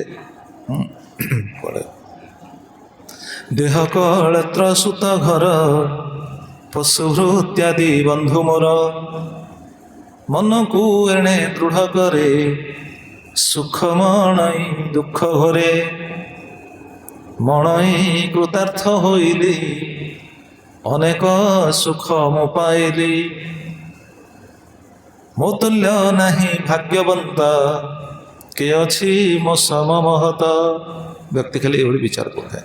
କହିଲେ ବା ନିରୁଢ଼ ମୂଳ ହୃଦୟ ଆତ୍ମାନଂ ବହୁ ମନ୍ୟତେ। ସେଦୋଷା ଲେଖିଲେ କୃତାର୍ଥ ଅହମ୍ ଇତି ଶ୍ଲାଘ୍ୟତେ। ନିଜକୁ ନିଜେ ଖାଲି ପ୍ରଶଂସା କରେ, ମୁଁ କୃତାର୍ଥ ହେଇଗଲି। କୃତାର୍ଥ ହେଇଗଲି କାହିଁକି? ନା ଘର କରିଦେଇଛି, କୃତାର୍ଥ ହେଇଗଲି। ପୁଅ ଝିଅ ବାହାର କରିଦେଲେ, କୃତାର୍ଥ ହେଇଗଲି। ଗାଡ଼ି ଖଣ୍ଡେ କରିଦେଇଛି, କୃତାର୍ଥ ହେଇଗଲି। ନିଜକୁ ନିଜେ କୃତାର୍ଥ ହେଇଗଲି ବୋଲି ବିଚାର କରେ। ସେଦୋଷା ତାଙ୍କ ଟୀକାରେ କହିଲେ ବା କୃତାର୍ଥ ଅହମ୍ ଇତି ଶ୍ଲାଘ୍ୟତେ। ନିଜକୁ ନିଜେ ପ୍ରଶଂସା କରେ। କେହି ପ୍ରଶଂସା ନ କଲେ ତ ନିଜ ମନକୁ ସେ ବୁଝେଇ ଦେବ, ଗୋଟେ ତ ଗାଡ଼ି ତ କରିଦେଇଛୁ, ତାଙ୍କର ଗୋଟେ ଗାଡ଼ି ଅଛି, ତାଙ୍କର ଥାଉ, ମୁଁ ତ ଗୋଟେ କରିଦେଇଛି, ଅସୁବିଧା କ'ଣ ଅଛି? ଦେଖନ୍ତୁ ନିଜକୁ ନିଜେ ଖାଲି କୃତାର୍ଥ ବୋଲି ବିଚାର କରୁଥିବେ। ପୁତ୍ର ପଚାରୁ ନଥିବ, କିନ୍ତୁ ଭାବୁଥିବ ମୁଁ କୃତାର୍ଥ ହେଲି। ପୁତ୍ର ନ ପଚାରୁ, ପୁତ୍ର ପଚାରୁନି, ପୁତ୍ର ରହିଛି କୁଆଡ଼େ ସହରରେ ରହିଛି, ରହୁ, ମନକୁ ମନ କେମିତି ବୁଝେଇ ଦେଉଛି। ଦେଖନ୍ତୁ ମନ ଭିତରେ କେମିତି ମାୟାର ପ୍ରଭାବଟା କେମିତି ଦେଖନ୍ତୁ। ନିଜକୁ ନିଜେ ସେ କନଭିନ୍ସ କରିଦେଉଛି। ନ ପଚାରୁ, ବଣରେ ହାତୀ ବଣରେ ରହିଲେ ମଧ୍ୟ ରାଜା। ଯୋଉଠି ପୁଅ ଯୋଉଠି ରହିଲେ ମଧ୍ୟ ଆମ ପୁଅ ନା, ଯିଏ ହେଲେ କହିବ ନା। ଗାଁରେ କ'ଣ ଗାଁ ତାଙ୍କ ପୁଅଟା ରହିଛି, ତୁମ ତ ପଚାରୁନି, ତାକୁ ଯଦି ତୁମେ କଷ୍ଟ ପାଉଛ, କିନ୍ତୁ ଦେଖନ୍ତୁ ମନକୁ ସେ ବୁଝେଇ ଦେଉଛି। ହାତୀ ବଣରେ ରହିଲେ ରାଜା ନା, ପୁଅଟା ମୋର ନା, ମୁଁ ତାକୁ ମଣିଷ କରିଛି ନା। ଦେଖନ୍ତୁ ମନକୁ କେମିତି ବୁଝେଇ ଦେଉଛି। ଭାଗବତରେ ଲେଖା ହେଇଛି। ସେଥିପାଇଁ ଶେଷରେ ଲେଖିଲେ ତହିଁରେ ଯେତେ ଦୁଃଖ ହୁଏ, ନ ବୁଝେ ପଡ଼ି ମାୟା ମୋହେ। ସେଥିରେ ଯେତେ ଦୁଃଖ ହୁଏ ନ ବୁଝେ, ଯେ ବୁଝିପାରେନି। କାହିଁକି? ପଡ଼ି ମାୟା ମୋହେ। ମାୟା ମୋହରେ ପଡ଼ିଛି, ସେଥିପାଇଁ ସେ ବୁଝିପାରୁନି। ଆଉ ତାହେଲେ କୁହନ୍ତୁ କେଉଁ ବସ୍ତୁଟା ସତ୍ୟ ଏ ଜଗତର? ଶରୀର ସତ୍ୟ ନା ପତ୍ନୀ ସତ୍ୟ ନା ପୁତ୍ର ସତ୍ୟ ନା ଧନ ସମ୍ପତ୍ତି ସତ୍ୟ? ଯେଉଁ ସାତଟା ବସ୍ତୁ, ଏଇ ସାତଟା ଜିନିଷରୁ ସେ କ'ଣ ଦୁଃଖ ପାଉଛି? କାହିଁ ସେ ବୁଝିପାରୁନି।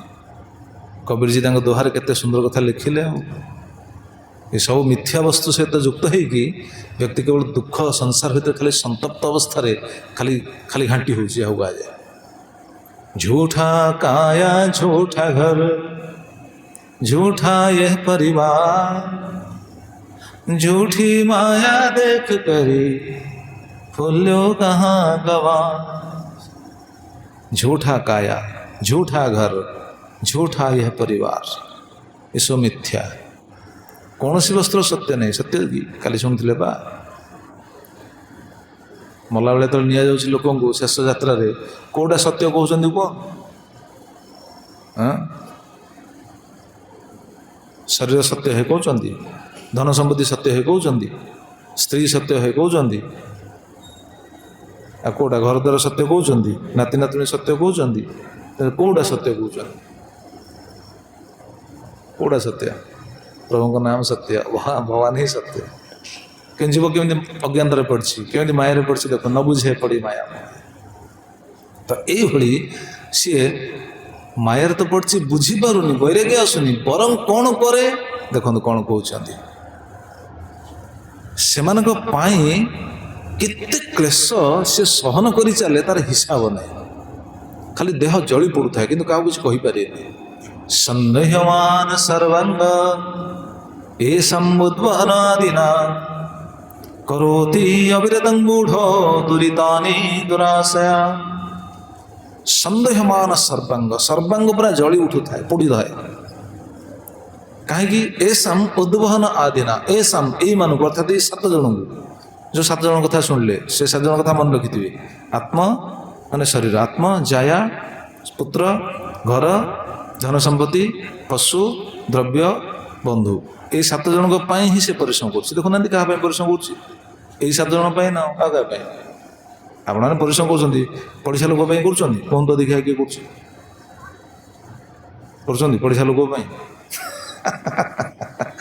परिश्रम कर गाँ लोक कर ना आपने परिश्रम कर लोक जहाँ कि जदि करुवे गाँव बंधु बांधव जो संबंध अच्छी से बंधु बांधव को किसी काली शुणुले ना कौन व्यवहार महत्व व्यवहार महत्व चलती गोटे संबंध चलती। तेणु यही मानक भरण पोषण विशेषकर जो निजर शरीर घर पुत्र गाड़ी घोड़ा यही मानक खाली पोषण करिया। देखो कौन कहते उद्वहन आदि ना, उद्वहन शब्द सिद्ध समेत टीका लिखिले पोषण चिंतया, एमान पोषण चिंतया केमी पोषिबी। विश्वनाथ ठाकुर लिखिले बहुत सुंदर कथा। उद्वहन आदि ना रक्षण पोषण अनुरंजन विवाह प्रदान आदि चिंतया, एमान केमी पोषिबी केमी रक्षा करी केमी विवाह करी, यही चिंतार ही से कौन करे करोति अविरतं मूढ़। मूढ़ देखो भगवान कहते मूढ़ अज्ञ व्यक्ति मायार ग्रस्त होगी मूढ़ अवस्था पूरा मूर्ख भली से कौन करे करोति अविरतं निरंतर से केवल करे कौन पाप दुरितानि दुराशा।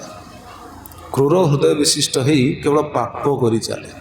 से भूली जाए मुझे कौन कर पाप कर पुण्य कर किसी विचार करेनि। केवल गोटे तो स्लोगान मारे कौन स्लोगान स्लोगान जानते कौन केवल गोटे स्लोगान मारे पेट पोष ना दोष। पेट पोष ना दोष मो परिवार कर असुविधा कौन अच्छी तो केवल पाप कर चले करोति अविरतं मूढ़। एमान खाली चिंता कर प्रश्न आस करिया ना नहीं एमान दायित्व नवा एमान पोषण करवा एमान चिंता करवा एमान रक्षण बक्षण करवा एमान मनोरंजन कार्य करवा एमान विवाह चिंता करा करेंगे ना नहीं ना करेंगे तो निश्चित किंतु आसक्ति कथा ये बढ़ी सबू करेंगे किंतु अनासक्त भाव करवा उचित। भगवान बुझाऊँ आसक्ति तो सहज कटो ना एमान सब करुवे कि आसक्ति भी छाड़ी पारे से पाप करुवे। जड़े पाप करे कहीं आसक्ति अच्छी बोली ना जी भगवान पाखे मत लगे मत लगे से कहीं भूल कम कर भगवान जमी मजी से ଭଗବାନ ମୋତେ ଯେମିତି ବଞ୍ଚିବେ ମୁଁ ସେମିତି ବଞ୍ଚିବି, ସେ ଭାବନାରେ ସେ ରହିବ, ସେ କାହିଁ ଭୁଲ ପଥକୁ ଯିବ। ତ ଆସକ୍ତି ଯୋଗୁଁ ବ୍ୟକ୍ତି ଭଳି ଜୀବନ ସମସ୍ତ ସମୟ କୋଳ ଏଇଥିରେ ବିତେଇ ଦିଏ। ଭକ୍ତି ନୃସିଂହ ଲେଖିଲେ ନା, ଧରା ପୁତ୍ର ନିଜ ଦେହ କୁଟୁମ୍ବ ପାଳନେ, ଧରା ପୁତ୍ର ନିଜ ଦେହ କୁଟୁମ୍ବ ପାଳନେ, ସର୍ବଦା ବ୍ୟାକୁଳ ସେନୁ ମନେ ମନେ, সর্বদা ব্যাকুলামি যেন মনে মনে, কে মনে অজীব অর্থ যশ কিসে পাব, কে মনে অজীব যশ কিসে পাব, পুত্র কন্যা বিবাহকে মনে সম্পাদিবা, পুত্র কন্যা বিবাহকে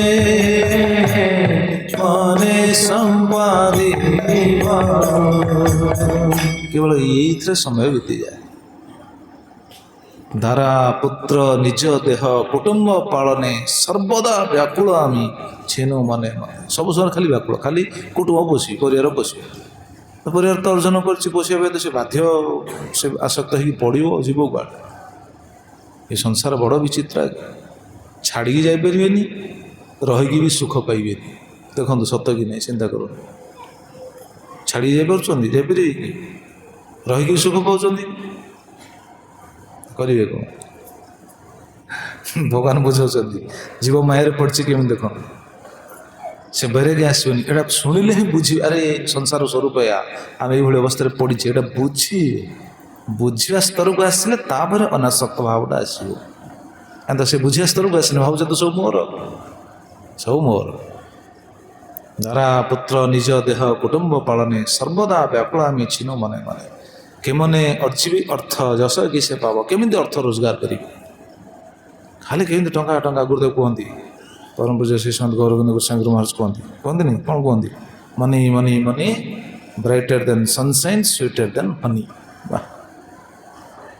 ମନି ମନି ମନି, ଟଙ୍କା ଟଙ୍କା ଟଙ୍କା, ବ୍ରାଇଟର ଦେନ୍ ସନସାଇନ୍, ସୂର୍ଯ୍ୟ ଆଲୋକଠୁ ଆହୁରି ଆଲୋକ, ସୁଇଟର ଦେନ୍ ହନି, ମହୁଠୁ ଆହୁରି ମିଠା, କେମାନେ ଅର୍ଜିବି ଅର୍ଥ ଯଶ କି ସେ ପାବ, ପୁତ୍ର କନ୍ୟା ବିବାହ କେମାନେ ସମ୍ପାଦିବ, ପୁଅ କନ୍ୟା ବିବାହ କେମିତି ସମ୍ପାଦନ କରିବି, ସେଇ ଚିନ୍ତା କଲେ। ତାହେଲେ ପ୍ରଶ୍ନ ସେଗୁଡ଼ା କରିବେ ନା? କରିବେ, କିନ୍ତୁ କୌଣସି ଜିନିଷ ନିଜ ହାତରେ ନାହିଁ। ମୋ ହାତ ଯୋଡ଼ି ପଚାରୁଛି, ପୁଅ ଝିଅ ବିବାହ କରିବେ ନା ନାହିଁ? କରିବେ ତ ନା ନାହିଁ? କରିବେ।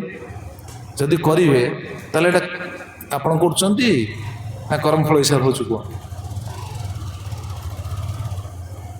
ପୁଅ ଝିଅ ବାହାର ଆମେ କରୁଛନ୍ତି ନା କର୍ମଫଳ ହିସାବରେ ହେଉଛି କୁହନ୍ତୁ? କର୍ମଫଳ ହିସାବରେ ହେଉଛି, ଆମେ ଖାଲି ମାଧ୍ୟମ, ଆମେ ଖାଲି ଗଧଉଡ଼ି ଖଟିବା, ତାଙ୍କ ପାଇଁ ଟେନସନଟା ନେବା, ଏଇଟା ସତ୍ୟ। କର୍ତ୍ତବ୍ୟ ରହିଛି, ଆମେ ତାଙ୍କୁ ସଦାଚାର ଶିକ୍ଷା ଦେବା, ତାଙ୍କୁ ଉପଯୁକ୍ତ ଶିକ୍ଷା ଦେବା, ତାଙ୍କ ପାଇଁ ମହାନ ଉପହାର ନିବେଦନ କରିବା, ତାଙ୍କୁ ଭକ୍ତିପଥକୁ ଆଣିବା, ଏଇଟା ଠିକ୍, ଏଇଟା ହେଲା କର୍ତ୍ତବ୍ୟ।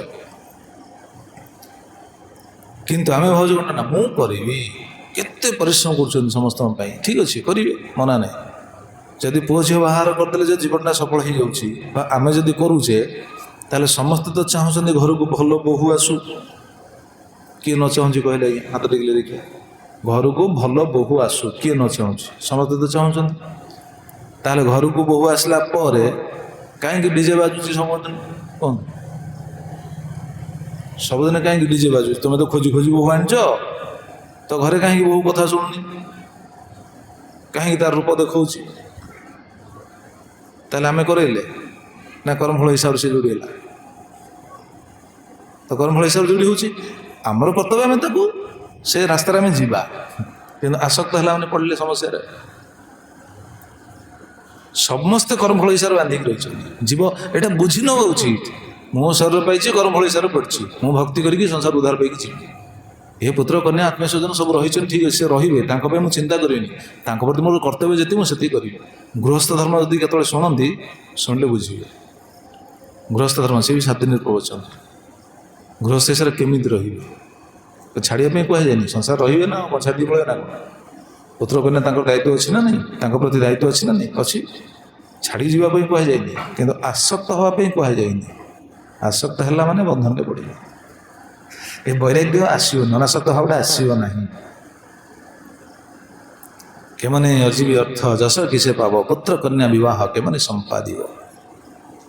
ଖାଲି କେମିତି ଏଇସବୁ ଦାୟିତ୍ୱ। ଏଇଥିପାଇଁ ଯିବ କେବଳ ପାପ କରି ଚାଲେ, ପାପ କରି ଚାଲେ। ଗୃହସ୍ଥ ହିସାବରେ କେବେ ପାପ କରିବା ଉଚିତ ନୁହଁ। କୌଣସି ଯିବ ପାପ କରିବା ତ ଉଚିତ ନୁହଁ। ଆଜି ସେ କଥା ଆମର ଆଲୋଚନା ହେଉଥିଲା ନୟାଗଡ଼ ସେଣ୍ଟରରେ। ଆମେ ବନ୍ଧନରେ ପଡ଼ିଛେ ତ ସେଇଥିପାଇଁ, ପାପ ପୁଣ୍ୟ ଯୋଗୁଁ ତ ବନ୍ଧନରେ ପଡ଼ିଛେ। ତା ପାପ କରିବା ଉଚିତ ନୁହଁ। ପାପ କରୁଛି କାହିଁକି? ବ୍ୟକ୍ତି କାହିଁକି ପାପ କରେ କହିଲେ? କାହିଁକି ପାପ କରେ ଜାଣିଛନ୍ତି? ବ୍ୟକ୍ତି କାହିଁକି ପାପ କରେ? କୁଟୁମ୍ବ ପୋଷିବା ପାଇଁ ହଉ, ପରିବାର ପୋଷିବା ପାଇଁ ହଉ, ଯେକୌଣସି କାରଣ ପାଇଁ ହଉ, ସେ ପାପ କରୁଛି କାହିଁକି? କେବଳ ଗୋଟିଏ କାରଣ ଯୋଗୁଁ। ସେ କାରଣ ହେଉଛି ଭଗବାନଙ୍କ ଉପରେ ବିଶ୍ୱାସ ନାହିଁ। ତେଣୁ ସ୍ତ୍ରୀ ନାମ ଅସତୀନାଂଶ ମାୟା। କେତେ ମାନେ ଜୀବର ବନ୍ଧନ ଦଶାଟା କିଭଳି ଭଗବାନ ଏଠି ବୁଝାଉଛନ୍ତି। କ'ଣ କୁହାଯିବ, ସେ କିଭଳି ଦେଖୁନାହାନ୍ତି। ଏଇ କଥାକୁ ଠିକ୍ ସମାନ କଥାକୁ ପ୍ରହ୍ଲାଦ ମହାରାଜ ବି କହିଛନ୍ତି ତାଙ୍କ ସଖାମାନଙ୍କୁ। ଜଣେ ବ୍ୟକ୍ତି ନିଜର ପତ୍ନୀ ଆଉ ପୁତ୍ର ପ୍ରତି କେତେ ଆସକ୍ତ ହେଇଯାଏ, ସେ ସବୁ କିଛି ଭୁଲିଯାଏ। ସେ ସେଇଟା ହିଁ ସର୍ବସ୍ୱ ବିଚାର କରେ। କ'ଣ ଲେଖା ହେଇଛି ଜାଣିଛନ୍ତି ଭାଗବତରେ? କ'ଣ ଲେଖା ହେଇଛି ଦେଖୁନାହାନ୍ତି। ପ୍ରହ୍ଲାଦ ମହାରାଜ କହିଲେ, କଥଂ ପ୍ରିୟାୟାଂ ଅନୁକମ୍ପିତାୟାଂ ସଙ୍ଗଂ ଗ୍ରହସ୍ୟ ରୁଚିରଂଶ୍ଚ ମନ୍ତ୍ରାନ୍ ସୁହୁଃସୁଚ ସ୍ନେହସିତଃ ଶିଶୂନାଂ କଳାକ୍ଷରଣଂ ମନୋରକ୍ତ ଚିତ୍ତ। ଠିକ୍ ସମାନ ଶ୍ଲୋକ। ପୁତ୍ର ସ୍ନେହ ଆଉ ପୁତ୍ର ଖଣ୍ଡିଆ ଖଣ୍ଡିଆ କଥା ଯେଉଁ କହୁଥିବ, ସେ ପୁତ୍ରକୁ ଛୋଟ ଦିନ ଦେଖି ଦେଖି ଆସିଥିବ, ଆଉ ସେ ଆସକ୍ତି କ'ଣ ଛାଡ଼ିଦେବ ନା କ'ଣ ଏତେ ସହଜରେ? ଭଗବାନଙ୍କୁ ଭଲ ନ ପାଇଲେ, ନିଜ ସ୍ୱରୂପ ବିଷୟରେ ବୁଝି ନ ପାରିଲେ, ସେ ଆସକ୍ତି ରହିବ ହିଁ ରହିବ, ଆଉ ଜୀବନ ସାରା ଦୁଃଖ ପାଇବ ହିଁ ପାଇବ। ଇଏ ହେଉଛି ଦୁଃଖର କାରଣ। ଭଗବାନ ତ ବୁଝାଉଛନ୍ତି। ଆଉ ମା ପଚାରିଲେ ନା, ଜୀବ କେମିତି ଦୁଃଖ ପାଉଛି ସେଇଟା ବୁଝେଇ କୁହ, ସଂସାର ଚକ୍ରଟା ବୁଝେଇ କୁହ। ଭଗବାନ ବୁଝାଉଛନ୍ତି ସଂସାର ଚକ୍ର, ଆଉ କ'ଣ। ତେଣୁ ଆକ୍ଷିପ୍ତ ସମ୍ମୋହିତ, ଆଉ ବେଶୀ ବ୍ୟକ୍ତି ବେଶୀ ଆସକ୍ତ ହେଇଯାଏ ସ୍ତ୍ରୀ ପ୍ରତି। ସ୍ତ୍ରୀ ଶବ୍ଦରେ ଏଠି ପ୍ରଶ୍ନ ଆସିବ, ସ୍ତ୍ରୀ ଶବ୍ଦରେ ସ୍ତ୍ରୀ କି ନିନ୍ଦା କରାଯାଉଛି? ନାଇଁ ନାଇଁ ନାଇଁ, ସ୍ତ୍ରୀ କି ନିନ୍ଦା କରାଯାଉନି। ଏଠି କ'ଣ କୁହାଯାଇଛି? ଅସତୀନାଂଚ ମାୟା। ଅସତୀ, ସତୀ ସ୍ତ୍ରୀ କଥା କୁହାଯାଏନି, ଅସତୀ ସ୍ତ୍ରୀ। ଅସତୀ ସ୍ତ୍ରୀ ମାନେ ଯିଏ କେବଳ ସଂସାର ବିସ୍ତାର କରିବା ପାଇଁ ଚାହୁଁଥିବ, ସେ ଖାଲି ସଂସାର ସୁଖ ପାଇଁ ବିଚାର କରୁଥିବ, ସ୍ୱାମୀ ଖାଲି ଫସଉଥିବ, ତା କଥା କୁହାଯାଇଛି। ସତୀ ନାରୀ, ସତୀ ନାରୀ ତ ପତିଙ୍କୁ ସାହାଯ୍ୟ କରେ ଭକ୍ତି କାର୍ଯ୍ୟରେ। ସତୀ ନାରୀ ପତିଙ୍କୁ କ'ଣ କରେ? ସାହାଯ୍ୟ କରେ। ସତୀ ନାରୀକି କୁହାଯାଏ ଧର୍ମ ପତ୍ନୀ, ଅର୍ଦ୍ଧାଙ୍ଗିନୀ। ସେ ପତିଙ୍କୁ ଭକ୍ତି କାର୍ଯ୍ୟରେ ସାହାଯ୍ୟ କରିବ। ସେ ସଂସାର ବସ୍ତୁ ପାଇଁ ପତିଙ୍କ ପାଖରେ ନିବେଦନ କରିବନି, ବା ପତିଙ୍କୁ କହିବନି ମୋତେ ଶାଢ଼ୀ ଦିଅ, ଲୁଗା ଦିଅ, ହାର ଦିଅ, ଅମକ ଦିଅ, ସମକ ଦିଅ, ଲିପଷ୍ଟିକ୍ ଦିଅ, କାନଫୁଲ ଦିଅ, ଅଳଙ୍କାର ଦିଅ, ଏଇସବୁ କହିବନି। ଏଗୁଡ଼ା କହିବା ବି ଉଚିତ ନୁହଁ। ଗୃହସ୍ଥ ଧର୍ମ ସମ୍ପର୍କରେ ଶୁଣିବେ କେତେବେଳେ ଯଦି ହେବ। ପତିଙ୍କ ପାଖରେ କେବେ ନିବେଦନ ମାନେ ଅଳି କରାଯାଏ ନା, ଅଝଟ କରାଯାଏ ନା। ଅସତୀ ଯିଏ ଅଝଟ କରେ, ଯିଏ ପତିଙ୍କୁ କହେ, ଅସତୀନାଂଶ ମାୟା। ଆଉ ଯିଏ ଆସକ୍ତ ପୁରୁଷ, ଆସି ତ ପଡ଼ିବ ସେଠି ବନ୍ଧନରେ, ଆଉ ଯିବ କୁଆଡ଼େ? ଆପଣ ଭାବୁଛନ୍ତି ଏଗୁଡ଼ା କେଉଁଠି ଲେଖା ହେଇଛି? ଭାଗବତରେ ଲେଖା ହେଇଛି। ଦେଖୁନାହାନ୍ତି ଭାଗବତର ବାଣୀ ମୁଁ କହୁଛି, ଏକାନ୍ତ କାମିନୀର ବେଳେ କ୍ରୀଡ଼ା କରଇ କାମ ଭଳେ, ପତ୍ନୀର ବାକ୍ୟ ଅନୁକ୍ଷଣେ ଗୁରୁଙ୍କ ମନ୍ତ୍ର ପ୍ରାୟ ମଣେ। କ'ଣ ଲେଖା ହେଲା ଦେଖ। ଏକାନ୍ତ କାମିନୀର ବେଳେ କ୍ରୀଡ଼ା କରଇ କାମ ଭଳେ। ଏକାନ୍ତରେ ଯେତେବେଳେ ସେ ପତ୍ନୀ ସହିତ ମିଶିଥିବ, ଆଉ ପତ୍ନୀ ତ ଯାହା କହିବେ ସେଟା ତ ତାଙ୍କ ପାଇଁ ତ ଗୁରୁ ମନ୍ତ୍ର ଭଳିଆ ହବ କହୁଛନ୍ତି। ଆଉ ଭଗବାନ କହିଲେ ଭାଗବତରେ କୁହାଯାଇଛି, ପତ୍ନୀର ବାକ୍ୟ ଅନୁକ୍ଷଣେ ଗୁରୁଙ୍କ ମନ୍ତ୍ର ପ୍ରାୟ ମଣେ। ପତ୍ନୀର ବାକ୍ୟ ଯାହା, ପତ୍ନୀ ଯାହା କହିବେ, କ'ଣ ସେଟା କ'ଣ ଗୋଟେ କହନ୍ତି, ଗୋଟେ ଓଡ଼ିଆରେ ଗାଉଁଲି କଥା ଗୋଟେ କହନ୍ତି, କ'ଣ ସେଟା କହନ୍ତି, କ'ଣ କାନ ଖୁଚୁରା କଥାକୁ କ'ଣ ମୋହିନୀ ଅସ ସରି ନାହିଁ, କ'ଣ ଗୋଟେ କ'ଣ ଅଛି ସେ କ'ଣ ଗୋଟେ କ'ଣ ଅଛି। ସେ ଯାହା ଫୁସଫୁସ ହେଇକି ଯାହା କଥା କହୁଥିବେ ସେ ତ ବ୍ୟକ୍ତି ତ ମୋହିତ ହେଇଯିବ। ସେ ନା ନା ଆଉ ଏଠି ରହିବାନି, ଚାଲ ବମ୍ବେ ପଳେଇବା, ଚାଲ ଦିଲ୍ଲୀ ପଳେଇବା, ଚାଲ ବ୍ରହ୍ମପୁରରେ ଜାଗା କିଣିବା, ଭୁବନେଶ୍ୱର ଜାଗା କିଣିବା। ବାସ୍ ପତ୍ନୀଙ୍କ ବାକ୍ୟ ଅନୁକ୍ଷଣେ ଗୁରୁଙ୍କ ମନ୍ତ୍ର ପ୍ରାୟ ମାନେ ଗୁରୁ ଯେମିତି ମନ୍ତ୍ର ଦିଅନ୍ତି କାନରେ, ଗୁରୁ କାନରେ ମନ୍ତ୍ର ଦିଅନ୍ତି କିନ୍ତୁ ପତ୍ନୀ ଯାହା କାନରେ କହିବେ ସେଇଟା ତ ଗୁରୁ ମନ୍ତ୍ର ହବ ଆଉ। ଏଇଠୁ ଶୁଣିକି ଯାଆନ୍ତୁ, ଏଇଠୁ ଶୁଣିକି ଗଲା ପରେ ପତ୍ନୀ କହିବା ଛାଡ଼ ମୋ ବାବାଜୀ କହୁଛି, ସିଏ ତା କଥା କହୁଛି, ତୁମେ ସଂସାର କଥା ଦେଖ ମ, ସିଏ କହୁଛି ନାମ କର ନାମ କର, ସେ ନାମ କଲେ କ'ଣ ମିଳିବ, ଯାଅ ତମେ ଯାଅ ଖଟିକି ଆଣ। ଗୁରୁ ମନ୍ତ୍ର ଭଳି ଲାଗିବ। ଏ ଗୁରୁ ମନ୍ତ୍ର ଆଉ କିଛି କାମ ଦେବ। ଭାଗବତରେ କୁହାଯାଇଛି ଆଉ ମଙ୍ଗଳ ମନ କହୁଛି। ଠିକ୍ ଜାଣିଛନ୍ତି ବାବା। କହିଦେଲେ ପାଖରେ ବସି କାନରେ କୁହେ ତା କଥା କି ଅନ୍ୟଥା ହୁଏ, ଏ ଗୋଟେ ଗାଉଁଲି କଥା ଅଛି। ଆଉ ଯାହା କହିବ ସେଟା ତ ଗୁରୁ ମନ୍ତ୍ର। ତାହେଲେ ପ୍ରଶ୍ନ ଆସୁଥିବ, କାହା ମନରେ ହୁଏତ ପ୍ରଶ୍ନ ଆସିପାରେ, ତାହେଲେ ଭଗବାନ ନାରୀକି ନିନ୍ଦା କରୁଛନ୍ତି କି କ'ଣ ଭାବୁଛନ୍ତି ଆପଣ? ନା, କାହିଁକି ଜାଣିଛନ୍ତି? କାହିଁକି? କାରଣ ହେଉଛି ଏହା, ଭଗବାନ ଏ ପ୍ରବଚନ ଦେଉଛନ୍ତି କାହାକୁ? ବିଚାର କରନ୍ତୁ, କାହାକୁ ଦେଉଛନ୍ତି? ମାଆକୁ ଦେଉଛନ୍ତି ନା ନାହିଁ? ସେଟା ବକ୍ତା ଜଣେ, ଶ୍ରୋତା ବି ଜଣେ, ଆଉ କିଏ ନାହାନ୍ତି, ଶ୍ରୋତା ଜଣେ। ତାଙ୍କ ମାଆଙ୍କୁ କହୁଛନ୍ତି ଏ ପ୍ରବଚନ। ଆଚ୍ଛା, ମା ତ ଜଣେ ନାରୀ। ଦେଖନ୍ତୁ, ବିଚାର କରନ୍ତୁ। ତେଣୁ ଭଗବାନଙ୍କର ପ୍ରବଚନ ନା, ଭଗବାନ କାହାକୁ ଦୋଷ ଦିଅନ୍ତି? ଜୀବର ବନ୍ଧନ ଅବସ୍ଥାଟା ହେଉଛି ୟା, ଅଜ୍ଞ ଅବସ୍ଥାଟା ହେଉଛି ୟା, ମୋହାସକ୍ତ ଅବସ୍ଥାଟା ହେଉଛି ୟା। କାହିଁକି ମୋହାସକ୍ତ ସେଟା ବୁଝାଉଛନ୍ତି। ଏଠି ଦୋଷ ନାହିଁ, ଜୀବର ଦୋଷକୁ ଭଗବାନ କହୁନାହାନ୍ତି, ଏଇଟା ମାନେ ଦୋଷାରୋପ କରୁନାହାନ୍ତି। ମାଆଙ୍କୁ କହୁଛନ୍ତି ଆଉ, ମା ବସିଛନ୍ତି ଆଉ। ତେଣୁ ପ୍ରକୃତରେ ବୁଝିବା ଉଚିତ ଏସବୁ ତତ୍ତ୍ୱର ସିଦ୍ଧାନ୍ତଟା କ'ଣ? ସିଦ୍ଧାନ୍ତଟା ହେଉଛି ପ୍ରକୃତରେ ଆପଣମାନେ କେହି ଅଲଗା ବିଚାର କରିବେନି, କିନ୍ତୁ ଗମ୍ଭୀରତାର ସହିତ ଟିକେ ଯଦି ବିଚାର କରିବେ, ପ୍ରକୃତରେ ଆମେ ପୁରୁଷ ନୁହଁ କି ନାରୀ ନୁହଁ। ଶରୀରଟା ପାଇଛେ ପୁରୁଷ କିମ୍ବା ନାରୀର, ଆମେ ହେଉଛେ ଜୀବାତ୍ମା। ଜୀବାତ୍ମାର ସ୍ୱରୂପ କ'ଣ? ଜୀବାତ୍ମାଟା କ'ଣ ପୁରୁଷ ନା ନାରୀ? କୁହନ୍ତୁ। ଜୀବାତ୍ମା ପୁରୁଷ ନୁହଁ କି ନାରୀ ନୁହଁ, ଜୀବାତ୍ମା ଜୀବାତ୍ମା। କର୍ମଫଳ ବଶତଃ ସିଏ ପୁରୁଷ ଶରୀର ପାଇଛି, କିଏ ନାରୀ ଶରୀର ପାଇଛି, କିନ୍ତୁ ପୁରୁଷର ନାରୀ ପ୍ରତି ଆକର୍ଷଣ, ନାରୀର ପୁରୁଷ ପ୍ରତି ଆକର୍ଷଣ, ଏଇଟା ରହିଛି ଅନାଦି କାଳରୁ। ଏଇଟା ହିଁ ହେଉଛି ବନ୍ଧନର କାରଣ। ତାହେଲେ ସଂସାର ଭିତରେ ରହିବେ, ଗୃହସ୍ଥାଶ୍ରମ ରହିବେ, କିନ୍ତୁ ଗୃହସ୍ଥାଶ୍ରମ ରହିକି କେମିତି ରହିବେ ସେଟା ଗୃହସ୍ଥାଶ୍ରମ ସମ୍ପର୍କରେ ଯଦି କେତେବେଳେ ଆଲୋଚନା ହେବ ଶୁଣିବେ। ଗୃହସ୍ଥ ହିସାବରେ ପୁଣି ତାଙ୍କର ପାଇଁ କର୍ତ୍ତବ୍ୟ ରହିଛି ନା ନାହିଁ। ଭଗବାନ କ'ଣ ଯଦି ପତ୍ନୀକି ନିନ୍ଦା କରିବେ, ନାରୀକି ନିନ୍ଦା କରିବେ, ତାହେଲେ ଗୃହସ୍ଥ ଆଶ୍ରମକୁ ନିନ୍ଦା ହେବ କି ନାହିଁ? ତାହେଲେ ଭଗବାନ କେମିତି ଗୃହସ୍ଥ ଆଶ୍ରମକୁ ନିନ୍ଦା କରିବେ? ଗୃହସ୍ଥ ଆଶ୍ରମ ତ ପୁଣି ଭଗବାନଙ୍କ ଦ୍ୱାରା ସୃଷ୍ଟ ନା, ଚାରି ବର୍ଣ୍ଣ ଚାରି ଆଶ୍ରମ ସବୁ ତାଙ୍କ ଦ୍ୱାରା ତ ସୃଷ୍ଟି ହେଇଛି ନା। ଆଉ ଗୃହସ୍ଥ ଆଶ୍ରମକୁ କେମିତି ନିନ୍ଦା କରିବେ? ନାହିଁ, ନିନ୍ଦା ନାହିଁ। ଆମେ ଠିକ୍ କରିପାରୁନେ, ଆମେ ଭୁଲ ପଥର ପଥିକ ହେଇଯାଉଛେ, ସେଇଟା ଭଗବାନ କହୁଛନ୍ତି। ତେଣୁ ଏ ରହ ରଚିତା ଆଳାପ ଶିଶୁନାଂ କଳଭାଷିଣମ୍। ପ୍ରଭୁପାଦ ମହାରାଜ କେତେ ସୁନ୍ଦର କଥା ଲେଖିଛନ୍ତି। ଦୁଇଟା କିଭଳି ବନ୍ଧନ, ଗୋଟେ ହେଉଛି ଆଇରନ୍ ଡୋର, ଗୋଟେ ହେଉଛି ଆଇରନ୍ ଚେନ୍। ଲୁହା କବାଟ ଲୁହା ଶିକୁଳିରେ ବନ୍ଧା ହେଇଛି। ଆଉ ପ୍ରାୟ ହୁଏ ଜଗତ ଶୋଷିଆ ଦେଖାଯାଏ। କାହାକୁ ଡାକିବେ ଟିକେ ଆସୁନା ଯିବା ଟିକେ, ଆମେ ଟିକେ ଘରେ ପଚାରିକି ଆସି। ଘରେ ପଚାରିବ ମାନେ କାହାକୁ ପଚାରିବ? ଦେଖୁନାହାନ୍ତି, କାହାକୁ ଯଦି ଡାକିବେ ଚାଲ ଯିବା ବୁଲିବା ପାଇଁ, କି ଚାଲ ଯିବା ତୀର୍ଥ କରିବା ପାଇଁ, ଚାଲ ଆଜି ଅମକ ଜାଗାକୁ ଯିବା, ସେ ଲୋକ କେମିତି ଘରେ ପଚାରିକି ଆସୁଛି। ଘରେ ପଚାରିବେନି କାହାକୁ ପଚାରିବେ? କହିଲେ କାହାକୁ ଘରେ ପଚାରିବେନି କ'ଣ ବାପା ମାଆଙ୍କୁ ପଚାରି ଆସିବେ? ପତ୍ନୀକି ପଚାରିକି ଆସିବେ। ଦେଖନ୍ତୁ କେମିତି ଆସକ୍ତି। ତାହେଲେ ପଚାରିବାଟା ଭୁଲ କି? ଭୁଲ ନୁହଁ, କିନ୍ତୁ ଉଭୟଙ୍କର କର୍ତ୍ତବ୍ୟ କ'ଣ? ଉଭୟଙ୍କର କର୍ତ୍ତବ୍ୟ ହେଉଛି ହରିଭଜନ, ଉଭୟଙ୍କର କର୍ତ୍ତବ୍ୟ ହେଉଛି ଭଗବାନଙ୍କର ଭକ୍ତି। ପତ୍ନୀ ପରା ଧର୍ମପତ୍ନୀ, ପତି ହେଉଛନ୍ତି ପତି ଦେବତା। ପତି ଦେବତା ଧର୍ମପତ୍ନୀ, ତାଙ୍କର କାର୍ଯ୍ୟ କ'ଣ ହେବ? ଧର୍ମ କାର୍ଯ୍ୟ ହେବ ନା। ଆପଣ ଟିକେ ଗମ୍ଭୀରତାର ସହିତ ଶୁଣନ୍ତୁ, ବିଚାର କରନ୍ତୁ। ପତି ଯଦି ଦେବତା ହେଲେ, ପତ୍ନୀ ଯଦି ଧର୍ମପତ୍ନୀ ହେଲେ, ତାହେଲେ ତାଙ୍କର ଉଭୟଙ୍କର କାର୍ଯ୍ୟ କ'ଣ? ସଂସାର ବିସ୍ତାର କରିବା ନା ଧର୍ମ କାର୍ଯ୍ୟ କରି ଭଗବାନ ପାଖକୁ ଫେରିବା? କୁହନ୍ତୁ ନା ନାଇଁ? ଧର୍ମ କାର୍ଯ୍ୟ କରିକି ଭଗବାନ ପାଖକୁ ଫେରିବା। କିନ୍ତୁ ଏଇଟା କ'ଣ ସମସ୍ତେ ବୁଝିପାରୁଛନ୍ତି? ବୁଝିପାରିବେନି। ଇଏ ତ ବନ୍ଧନର କାରଣ। ଭଗବାନ ବୁଝାଉଛନ୍ତି, ହେ ମା, ଜୀବ ଏଇଭଳି ପଡ଼ିଥାଏ। ଆଉ କ'ଣ କହୁଛନ୍ତି ଦେଖନ୍ତୁ, ଏମିତିକି ସେ ଗୃହ ଭିତରେ ରହିକି ବହୁତ ଛନ୍ଦ କପଟ, ଏ ସଂସାରଟା ହେଉଛି ସେଇଭଳି। ଛନ୍ଦ କପଟ କରିକି ଖାଲି ବଞ୍ଚିବା ପାଇଁ ଚାହାନ୍ତି, ସରଳ ଭାବେ ବଞ୍ଚିବା ପାଇଁ କେହି ଚାହାନ୍ତିନି। କାହିଁକି? ଭଗବାନ ଉପରେ ବିଶ୍ୱାସ ନାହିଁ। ଗୃହେଷୁ କୁଟ ଧର୍ମେଷୁ ଦୁଃଖତନ୍ତ୍ରେ ତ୍ୱସନ୍ଦିତା କୁର୍ବନ୍ ଦୁଃଖಂ ପ୍ରତିକାରମ୍ ସୁଖବତ୍ ମନ୍ୟତେ ଗୃହୀ।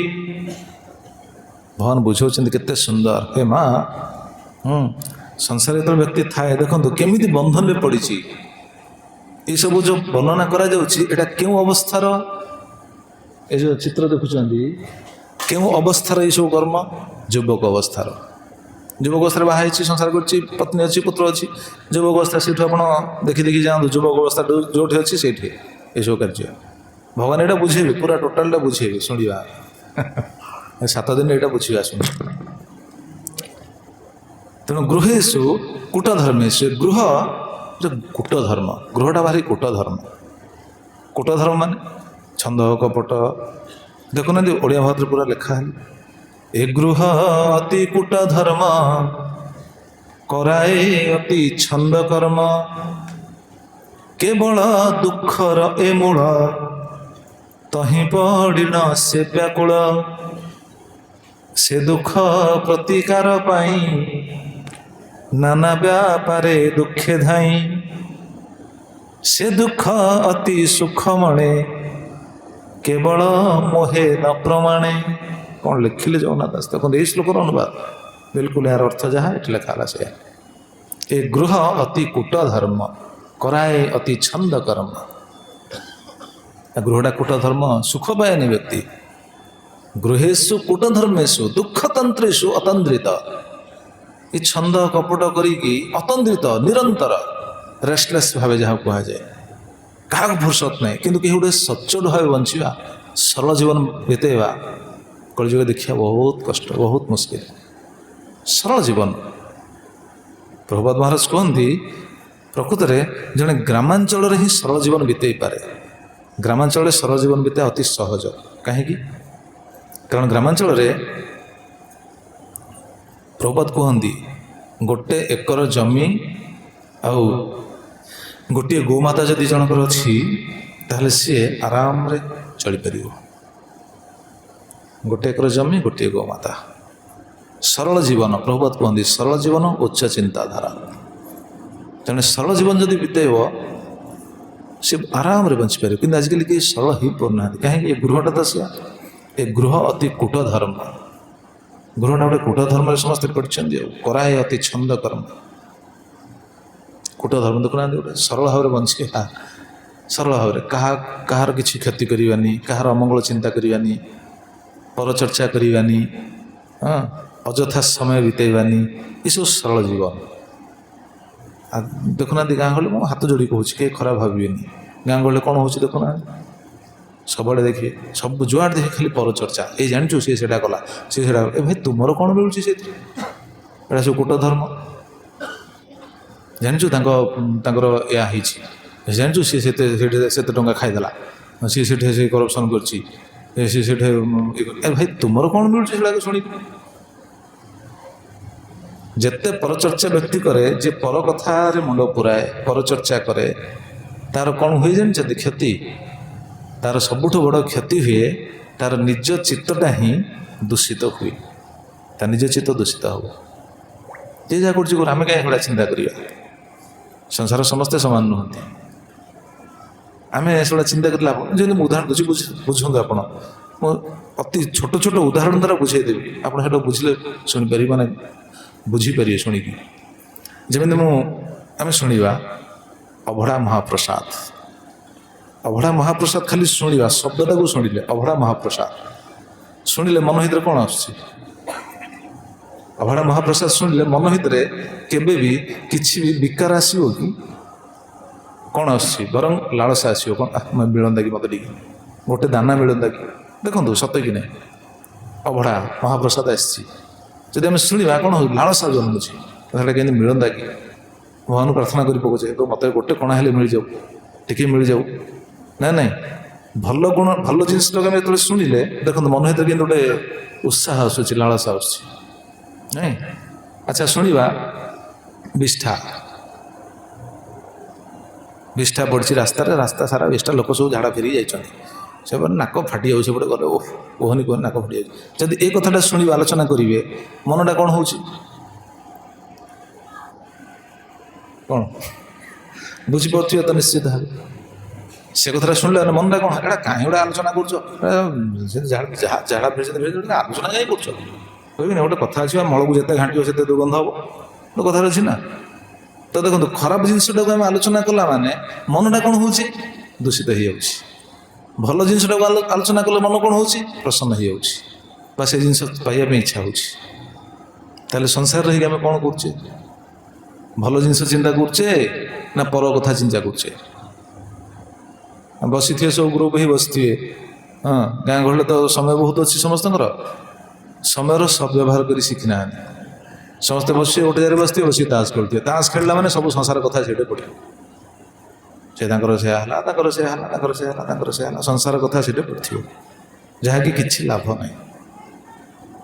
ଆପଣମାନେ କେହି ଖରାପ ଭାବନ୍ତୁନି, କିନ୍ତୁ ଚିନ୍ତା କରନ୍ତୁ ଏଇଟା କେତେ ଦୂର ସତ୍ୟ। ବିଚାର କରନ୍ତୁ ଶାସ୍ତ୍ର କ'ଣ କହୁଛନ୍ତି ଆମକୁ। ଶାସ୍ତ୍ର ଆମକୁ ଶିକ୍ଷା ଦେଉଛନ୍ତି, ଏ ଗୃହ ଅତି କୂଟ ଧର୍ମ, କରାଏ ଅତି ଛନ୍ଦ କର୍ମ, ତହିଁରେ ପଡ଼ି ସେ ବ୍ୟାକୁଳ। ପୁରା ବୁଝେଇଦେଲେ କି ଜୀବ ବୁଝିପାରୁନି ଆମେ କେମିତି ଭଲ ମଣିଷ ହେଇପାରିବା, ସଦାଚାରୀ ହେଇପାରିବା, ସେଟା ଜୀବ ବୁଝିପାରୁନି। ଆରେ ସମୟ ଅଛି, ସମୟକୁ ଦେଖୁନାହାନ୍ତି। ପୂର୍ବରୁ କ'ଣ କରୁଥିଲେ ଆଜ୍ଞା? ପୂର୍ବ ଲୋକମାନେ, ଆମର ପୂର୍ବପୁରୁଷମାନେ, ସେମାନେ କ'ଣ ତାଙ୍କର ପରିବାର ନଥିଲା ନା ତାଙ୍କ ସଂସାର ନଥିଲା? ସିଏ ବି ତ ସଂସାରରେ ଥିଲେ ନା। ସେମାନେ, ତାଙ୍କ ପାଖରେ ଧନ ଅଧିକ ନଥାଇପାରେ, ସେମାନେ ଚାକିରି କରୁନଥାଇ ପାରନ୍ତି, ସେମାନଙ୍କ ପାଖରେ ଗାଡ଼ି ଘୋଡ଼ା ନଥାଇପାରେ, ସେମାନେ ଆମ ଅପେକ୍ଷା ଅଧିକା ପରିଶ୍ରମ କରୁଥାଇ ପାରନ୍ତି, କିନ୍ତୁ ସେମାନେ ପରିଶ୍ରମ କଲେ ମଧ୍ୟ ଆସିକି ଟିକେ ଭଗବାନଙ୍କୁ ଚିନ୍ତା କରୁଥିଲେ, ଟିକେ ଭାଗବତ ଟୁଙ୍ଗି ଯାଇକି ଭାଗବତ ଟିକେ ଶୁଣୁଥିଲେ, ସେ ଭଗବାନଙ୍କୁ ଟିକେ ଚିନ୍ତା କରୁଥିଲେ। ଆଜିକାଲି ତ ଭଗବାନଙ୍କୁ ଚିନ୍ତା କରିବାର ନାହିଁ। ସମୟ ମିଳିଲା ଡାକିଦେବେ, ଏ ଆସ ଆସ ଆସ ବସି ତାସ୍ ଖେଳିବା, ବାସ୍। ଆଉ ତାସ୍ ଖେଳିଲା ମାନେ ସଂସାର କଥା ପଡ଼ିବ ସେଠି। ସେ ସେୟା କଲା, ସେ ସେୟା କଲା, ସବୁ ସଂସାର କଥା ସେଟା ଆଲୋଚନା। ତ କ'ଣଟା ଲାଭ ହେଉଛି? ଏ କୂଟ ଧର୍ମ। ଏଇଟା କେବଳ ଏଇଠି ନାହିଁ, ଭାଗବତର ବହୁତ ଜାଗାରେ କୁହାହେଇଛି। ଗୃହସ୍ଥର ଏଇଟା ହେଉଛି କ୍ଷତି। ଏ କୂଟ ଧର୍ମର ବଶବର୍ତ୍ତୀ ହେଇକି ନିଜର କ୍ଷତି ହୁଏ, ନିଜର ଲାଭ ହୁଏନି। କାହିଁ ପରଚର୍ଚ୍ଚା, କାହିଁ କ'ଣ ମିଳିବ କହୁନା? ଯେ ଯାହା କରୁଛି ଆମେ ତାର ଆଲୋଚନା କରି ଆମର କିଛି ଲାଭ ହେଉଛି? ସେଥିପାଇଁ ଏଇଟା କେବେ କରିବା ଉଚିତ ନୁହଁ। ଏସବୁ କୂଟ ଧର୍ମ। ଗୋଟେ କଥା ଶୁଣୁନାହାନ୍ତି, ଶୁଣିଲେ ଆପଣ ଜାଣିବେ କୂଟ ଧର୍ମଟା କେତେ ଭୟାନକ, କେତେ ଖତରନାକ। ଭଗବାନ ଏଥିରେ ପ୍ରସନ୍ନ ହୁଅନ୍ତିନି। ପରିବାର ଭିତରେ ଦେଖୁନାହାନ୍ତି ଗୋଟେ ସୁସମ୍ବନ୍ଧ ନାହିଁ, କୂଟ ଧର୍ମ। ପରିବାର ଭିତରେ ଭାଇ ଭାଇ ଭିତରେ ଆଜି ସୁସମ୍ପର୍କ ନାହିଁ, ଭାଇ ଭାଇର ଅମଙ୍ଗଳ ଚିନ୍ତା କରୁଛି। ଦେଖୁନାହାନ୍ତି ଗୋଟେ ଭାଇ, ଦୁଇ ଭାଇ ଗୋଟେ ମା ପେଟରୁ ଆସିଥିବେ, କିନ୍ତୁ ଜଣେ ଅନ୍ୟର ମଙ୍ଗଳ ଚିନ୍ତା କରିପାରୁନି। ଆରେ ଭାଇ, କର୍ମଫଳବଶତଃ ସମସ୍ତେ ଆମେ ପଡ଼ିଛେ, କାହିଁ କାହାର ଅମଙ୍ଗଳ ଚିନ୍ତା କରିବା? କୂଟ ଧର୍ମ ବା କୂଟ ଧର୍ମ। ଏ ଗୃହ ଅତି କୂଟ ଧର୍ମ, କରାଏ ଅତି ଛନ୍ଦ କର୍ମ। ସବୁ ଭୁଲ କାମ କରାଏ। କାହିଁକି? କେବଳ ଗୋଟିଏ ସମସ୍ୟା, ମାନେ କାରଣ ହେଉଛି ଗୋଟିଏ। କ'ଣ ସେ କାରଣ? ନା ଭଗବାନଙ୍କୁ ଭୁଲି ଯାଇଛି ଜୀବ, ଭଗବାନଙ୍କ ଉପରେ ବିଶ୍ୱାସ ନାହିଁ। ଭଗବାନ ଯାହା କହୁଛନ୍ତି ଭଗବାନ ଉପରେ ବିଶ୍ୱାସ ନାହିଁ। ଭଗବାନ ଆମକୁ ବଞ୍ଚେଇଛନ୍ତି, ସେ ବିଶ୍ୱାସଟା ନାହିଁ। କରାଏ ଅତି ଛନ୍ଦ କର୍ମ। ଦୁଇ ଭାଇ ଥିଲେ, ଆପଣ ଶୁଣନ୍ତୁ, ଗୋଟେ ସତ୍ୟ ଘଟଣା ମୁଁ କହୁଛି। ମହାରାଜ ଆମର କହୁଥିଲେ, ଶ୍ରୀସିଂହ ଧଳଧର ସ୍ୱାଇଁ ମହାରାଜ କହୁଥିଲେ। ଦୁଇ ଭାଇ, ଜଣେ ଭାଇ ଅଛି ମନ୍ଦିରର ପୂଜାରୀ, ସାନ ଭାଇ ମନ୍ଦିରର ପୂଜାରୀ, ବଡ଼ ଭାଇ ଅଛନ୍ତି। ତ ସାନ ଭାଇ ତାର ଗୁଣ ଭଲ, ବ୍ୟବହାର ଭଲ, ଲୋକଙ୍କ ସହିତ ତାର ସମ୍ପର୍କ ଭଲ। ତେଣୁ ଲୋକମାନେ ସବୁ ମନ୍ଦିରକୁ ଆସନ୍ତି, ଆସିକି ଯାହା କିଛି ଠାକୁରଙ୍କୁ ଅର୍ପଣ କରନ୍ତି, ତାକୁ ବି କିଛି ଦକ୍ଷିଣା ଦିଅନ୍ତି। ତ ଏ ଦୁଇ ଭାଇ ଘରେ ଥାଆନ୍ତି, ବିବାହ ଥାଆନ୍ତି, କିନ୍ତୁ ଭିନ୍ନ ହେଇନଥାନ୍ତି, ଗୋଟେ ଜାଗାରେ ଥାଆନ୍ତି। ସାନ ଭାଇର କେତେ ସୁନ୍ଦର ଗୁଣ, ସଦାଚାରୀ। ସେ ଯାହା ରୋଜଗାର କରେ, ଯାହା ତାକୁ ମିଳେ, ତାର ପାରିଶ୍ରମିକ ଯାହା ମିଳେ, ଯାହା କୌଣସି ବ୍ୟକ୍ତି ଯାହା ତାଙ୍କୁ ଭିକ୍ଷା ଦିଅନ୍ତି, ଦକ୍ଷିଣା ଦିଅନ୍ତି, ଏ ସବୁ ଆଣିକି ସେ ବଡ଼ ଭାଇଙ୍କୁ ଦେଇଦିଏ। ବଡ଼ ଭାଇଙ୍କୁ ସେ ଦେଇଦିଏ। ବିଚାର କରେ, ବଡ଼ ଭାଇ ତ ପ୍ରକୃତରେ ଶାସ୍ତ୍ର ବି କହୁଛନ୍ତି, ବଡ଼ ଭାଇ ହେଉଛନ୍ତି ପିତାଙ୍କ ସଦୃଶ। ପିତାଙ୍କ ଅନୁପସ୍ଥିତିରେ ବଡ଼ ଭାଇ ପିତାଙ୍କ ସଦୃଶ। ତେଣୁ ସେ ବଡ଼ ଭାଇଙ୍କୁ ସବୁ ଦେଇଦିଏ। ଆଚ୍ଛା ବଡ଼ ଭାଇ ସିଏ କ'ଣ କରନ୍ତି? ସିଏ ସବୁ ଦେଇଦିଅନ୍ତି ତାଙ୍କ ସ୍ତ୍ରୀକି। କୂଟ ଧର୍ମଟା କେମିତି ଦେଖନ୍ତୁ ପରିବାରରେ, ସେ ତାଙ୍କ ସ୍ତ୍ରୀକୁ ସବୁ ଦେଇଦିଅନ୍ତି। ସ୍ତ୍ରୀ କ'ଣ କରେ? ସିଏ ବିଚାର କରେ ଧନ ତ ଏତେ ଆସୁଛି, ବହୁତ ଧନ ମିଳୁଛି, କ'ଣ କରିବା? ସିଏ କ'ଣ କରେ? କୂଟ ଧର୍ମ, ସିଏ ତା ଭାଇକି ଡକେଇକି ସେ ସବୁ ଧନକୁ ଦେଇକି ସବୁ ସୁନା ଅଳଙ୍କାର ସବୁ ବଢ଼େଇ ଦିଏ। ଧନଟା ରହିଲା ମାନେ ଦେଖାଯିବ, ସୁନା କରିଦେଲା ମାନେ ଆଉ ଜଣାପଡ଼ିବନି, ବହୁତ ଧନ ଅଳ୍ପ ଜାଗାରେ ରହିଯିବ। ତେଣୁ ସେ ବହୁତ ସୁନା ଅଳଙ୍କାର କ'ଣ ତିଆରି କରିଦେଲେ। ସୁନା ଅଳଙ୍କାର କଲେ ବହୁତ ଦିନ ବିତିଲା ପରେ ଦିନେ ଯିଏ ପାପ କରେ ତା ମୁଣ୍ଡକୁ କ'ଣ ଖରାପ ବୁଦ୍ଧି ହିଁ ଜୁଟେ, ଯିଏ ଭୁଲ କରେ ତା ମୁଣ୍ଡକୁ ଖରାପ ବୁଦ୍ଧି ଜୁଟିବ। ତା ଭାଉଜ ଯିଏ, ସେ ବିଚାର କଲା ଆମର ତ ଏତେ ଧନ ହେଲାଣି, କାଳେ ଧରା ପଡ଼ିଯିବ। ସେଦିନ ସିଏ ତା ସ୍ୱାମୀ କହିଲା ଆମେ ଆଉ ମିଶିକି ରହିବାନି, ଭାଗ ହେଇଯିବା। ଭାଇ ଭାଗ ଯେଉଁ ଭାଗ ହେଇଯିବା, ଆଉ ମିଶିକି ରହିବାନି। ବଡ଼ ଭାଇ କହିଲା କାହିଁ ଭାଗ କାହିଁ, ହଁ କ'ଣ ଅସୁବିଧା? ନା ତୁମେ ଏକୁଟିଆ କାହିଁ ତାଙ୍କୁ ପୋଷିବ? ମୁଁ ଦେଖନ୍ତୁ ପୋଷୁଛି ସାନ ଭାଇ, ବଡ଼ ଭାଇ କିଛି କରେନି, ସେ ଅଳ୍ପ କିଛି ଯାହା କାର୍ଯ୍ୟ କରେ, କିନ୍ତୁ ବେଶୀ ରୋଜଗାର କରେ ସାନ ଭାଇ। ତୁମେ ଏକୁଟିଆ କାହିଁ ପୋଷିବ, ଭାଗ ହେଇଯିବ, ସେ ତାର ଯାହା କରୁଛନ୍ତି କରୁଥା, ଆମର ବଞ୍ଚିବା। ଶୁଣୁଥିଲେ ବା, ପତ୍ନୀର ବାକ୍ୟ ଅନୁକ୍ଷଣେ ଗୁରୁଙ୍କ ମନ୍ତ୍ର ପ୍ରାୟ ମଣେ। ଗୁରୁଙ୍କ ମନ୍ତ୍ର ଭଳି ତାକୁ ଲାଗିଲା। ସେ କହିଲା ହଉ ଠିକ୍ ଅଛି। ସାନ ଭାଇ କହିଲା, ସାନ ଭାଇକି ବଡ଼ ଭାଇ କହିଲା ଆମେ ଆଉ ମିଶିକି ରହନି, ଦୁଇ ଭାଗ ହେଇଯିବା। ସାନ ଭାଇ ଚିନ୍ତା କଲା କି ଭାଇ ତ ମୋର ଭଲ ଭାଇ, ମୋର ତ ଭାଇ ତ ଭଲ ଲୋକ, ଆଜି କ'ଣ ହଠାତ୍ କହୁଛି ଦୁଇ ଭାଗ ହେଇଯିବା ବୋଲି? ଘଟଣା କ'ଣ କରିବ କ'ଣ? ବଡ଼ ଭାଇ ଯେତେବେଳେ କହିଲେଣି, କହିଲା ହଉ ଠିକ୍ ଅଛି, ଯଦି ଆପଣ ଚାହୁଁଛନ୍ତି ଦୁଇ ଭାଗ ହେବା ପାଇଁ ତାହେଲେ ଦୁଇ ଭାଗ ହେଇଯିବା। ଦୁଇ ଭାଗ ହେଲେ ଧନ ସମ୍ପତ୍ତି ଯାହା ଅଛି ବଣ୍ଟା ହେବ କି ନାହିଁ? ବଣ୍ଟା ହେବ। କିନ୍ତୁ ଧନ ସମ୍ପତ୍ତି ବାଣ୍ଟିବା ସମୟ ଆସିଲା, ଆଉ ଧନ ସମ୍ପତ୍ତି କିଛି ନାହିଁ। ସେ ଭାଉଜ ବଡ଼ ଭାଇକି ଶିଖେଇ ଦେଇଛି, ତୁମେ କହିବ ଧନ ସମ୍ପତ୍ତି କିଛି ନାହିଁ। କୁଆଡ଼େ ଗଲା? କହିବ ସଂସାର ପୋଷିବାରେ ସବୁ ସରିଯାଇଛି। ହେଲେ ତେଲ ଲୁଣ ସଂସାର ଭିତରେ ତୁମେ ତ ଜାଣିନ, ରୋଜଗାର କରୁନ, କ'ଣ ଖର୍ଚ୍ଚ ତୁମେ କରୁନ, କି କିଣାକିଣି କରୁନ, ତେଣୁ ସଂସାର ପୋଷିବା ପାଇଁ ସବୁ ଖର୍ଚ୍ଚ ହେଇଯାଇଛି, ଆଉ କ'ଣ ଅଛି? ଯାହା କିଛି ଅଛି ଅଳ୍ପ କିଛି ବାଣ୍ଟିଦେଲେ। ସାନ ଭାଇର ମନରେ ଚିନ୍ତା ବିଚାର ଆସିଲା, କହିଲା ଆରେ ଏତେ ଧନ ମୁଁ ଦେଇଛି, କ'ଣ ସବୁ ଖର୍ଚ୍ଚ ହେଇଗଲା ନା? ତାର ମନରେ ସନ୍ଦେହ ଆସିଲା, କହିଲା ଏତେ ଧନ ଦେଇଛି ସବୁ ଖର୍ଚ୍ଚ ହେଲା ନା? ତ ସିଏ କ'ଣ କଲା, ଗାଁ ଲୋକଙ୍କ ପାଖରେ କଥାଟାକୁ ପକାଇଲା। ଗାଁ ଲୋକଙ୍କୁ କହିଲେ, ଗାଁ ଲୋକ ବିଚାର କଲେ ଠିକ୍ ଅଛି, ତାହେଲେ ଗୋଟେ କାମ କରିବା, କ'ଣ ନା ତୁମେ ସତ କଥା କହୁଛ, ତୁମର ସବୁ ଧନ ଖର୍ଚ୍ଚ? ଆଜ୍ଞା କିଛି ନାହିଁ। ନିଶା ପଡ଼ିଲା ଗାଁରେ ନିଶା ପଡ଼ିଲା, ସେ କହିଦେଲା କିଛି ନାହିଁ। କହିଲେ କିଛି ନାହିଁ, ତୁମେ ଖାଲି ଏମିତି କହିଲେ ହେବନି, ଚାଲ ମନ୍ଦିରକୁ ଚାଲ, ଠାକୁରଙ୍କ ଦୀପ ଛୁଇଁକି କହିବ। କେଉଁଠି ଜାଣିଛନ୍ତି ଏ ଘଟଣା? ଆଖଣ୍ଡଳମଣି ପାଖରେ। ମହାରାଜ କହୁଥିଲେ ଏଇଟା। ଆଖଣ୍ଡଳମଣି ନାମ ଶୁଣିଥିବେ, ଆଖଣ୍ଡଳମଣି ଭଦ୍ରକ ପାଖରେ। ଆଖଣ୍ଡଳମଣି ପାଖାପାଖି ଏ ଘଟଣା। ସେ କହିଲେ ଚାଲ ଆଖଣ୍ଡଳମଣିଙ୍କର ଦୀପକୁ ଛୁଇଁକି କହିବ ଯେ ଧନ ସବୁ ଖର୍ଚ୍ଚ ହେଇଯାଇଛି। ଯେତେବେଳେ ଏଇଭଳି ସମସ୍ୟା ଆସି ପହଞ୍ଚିଲା, ଆଉ କରିବେ କ'ଣ? କହିଲେ ହଉ ଠିକ୍ ଅଛି ଚାଲ। ଆସିଲେ କୂଟ ଧର୍ମ କେମିତି ଦେଖନ୍ତୁ, କୂଟ ଧର୍ମଟା। ଧନ ସମ୍ପତ୍ତି ତ ସବୁ କ'ଣ କରିଛନ୍ତି? ସୁନା ଅଳଙ୍କାର କରିଦେଇଛନ୍ତି ବହୁତ ଗୁଡ଼ିଏ। ଗଲେ ଯେତେବେଳେ ଏଇଭଳି ପରିସ୍ଥିତି ଆସିଲା, ଯାଇକି ସମସ୍ତେ ପହଞ୍ଚିଲେ, ଗାଁ ଲୋକ ଗଲେ, ଏମାନେ ସବୁ ଗଲେ, ସମସ୍ତେ ଯାଇକି ସେଠି ପହଞ୍ଚିଲେ ସବୁ ବସିଛନ୍ତି, ମା' ମାନେ ସବୁ ବସିଛନ୍ତି, ସମସ୍ତେ ବସିଛନ୍ତି, ଗାଁ ଲୋକ ସବୁ ବସିଛନ୍ତି ମନ୍ଦିର ପାଖରେ ବସିଛନ୍ତି। ତାପରେ ସମୟ ଆସିଲା, ମା' ପଚରାଗଲା, କହିଲେ କୁହ ତୁମର ଧନ ଯେଉଁ ଏତେ ସେ ରୋଜଗାର କରି ଦେଇଥିଲେ ଗଲା କୁଆଡ଼େ? ସେ ତାର ସ୍ତ୍ରୀ, ମାନେ କିଏ ଭାଉଜ, ସେ ଆସି ଦୀପ ଛୁଇଁ କହିଲା ହଁ ଦେଖ, ପ୍ରକୃତରେ ଯାହା ଧନ ଦେଇଥିଲେ ସବୁ ଖର୍ଚ୍ଚ ହେଇଛି। ଦେଖୁଛ ଆମ ଦେହରେ ଯାହା ଅଛି ସେତିକି ଛାଡ଼ିକି ଆଉ କିଛି ନାହିଁ, ସବୁ ଖର୍ଚ୍ଚ ହେଇଯାଇଛି। ସେ କହିଲେ ଦେହରେ ଯାହା ଅଛି ସେତିକି, ଆଉ କିଛି ନାହିଁ, ସବୁ ଖର୍ଚ୍ଚ ହେଇଯାଇଛି।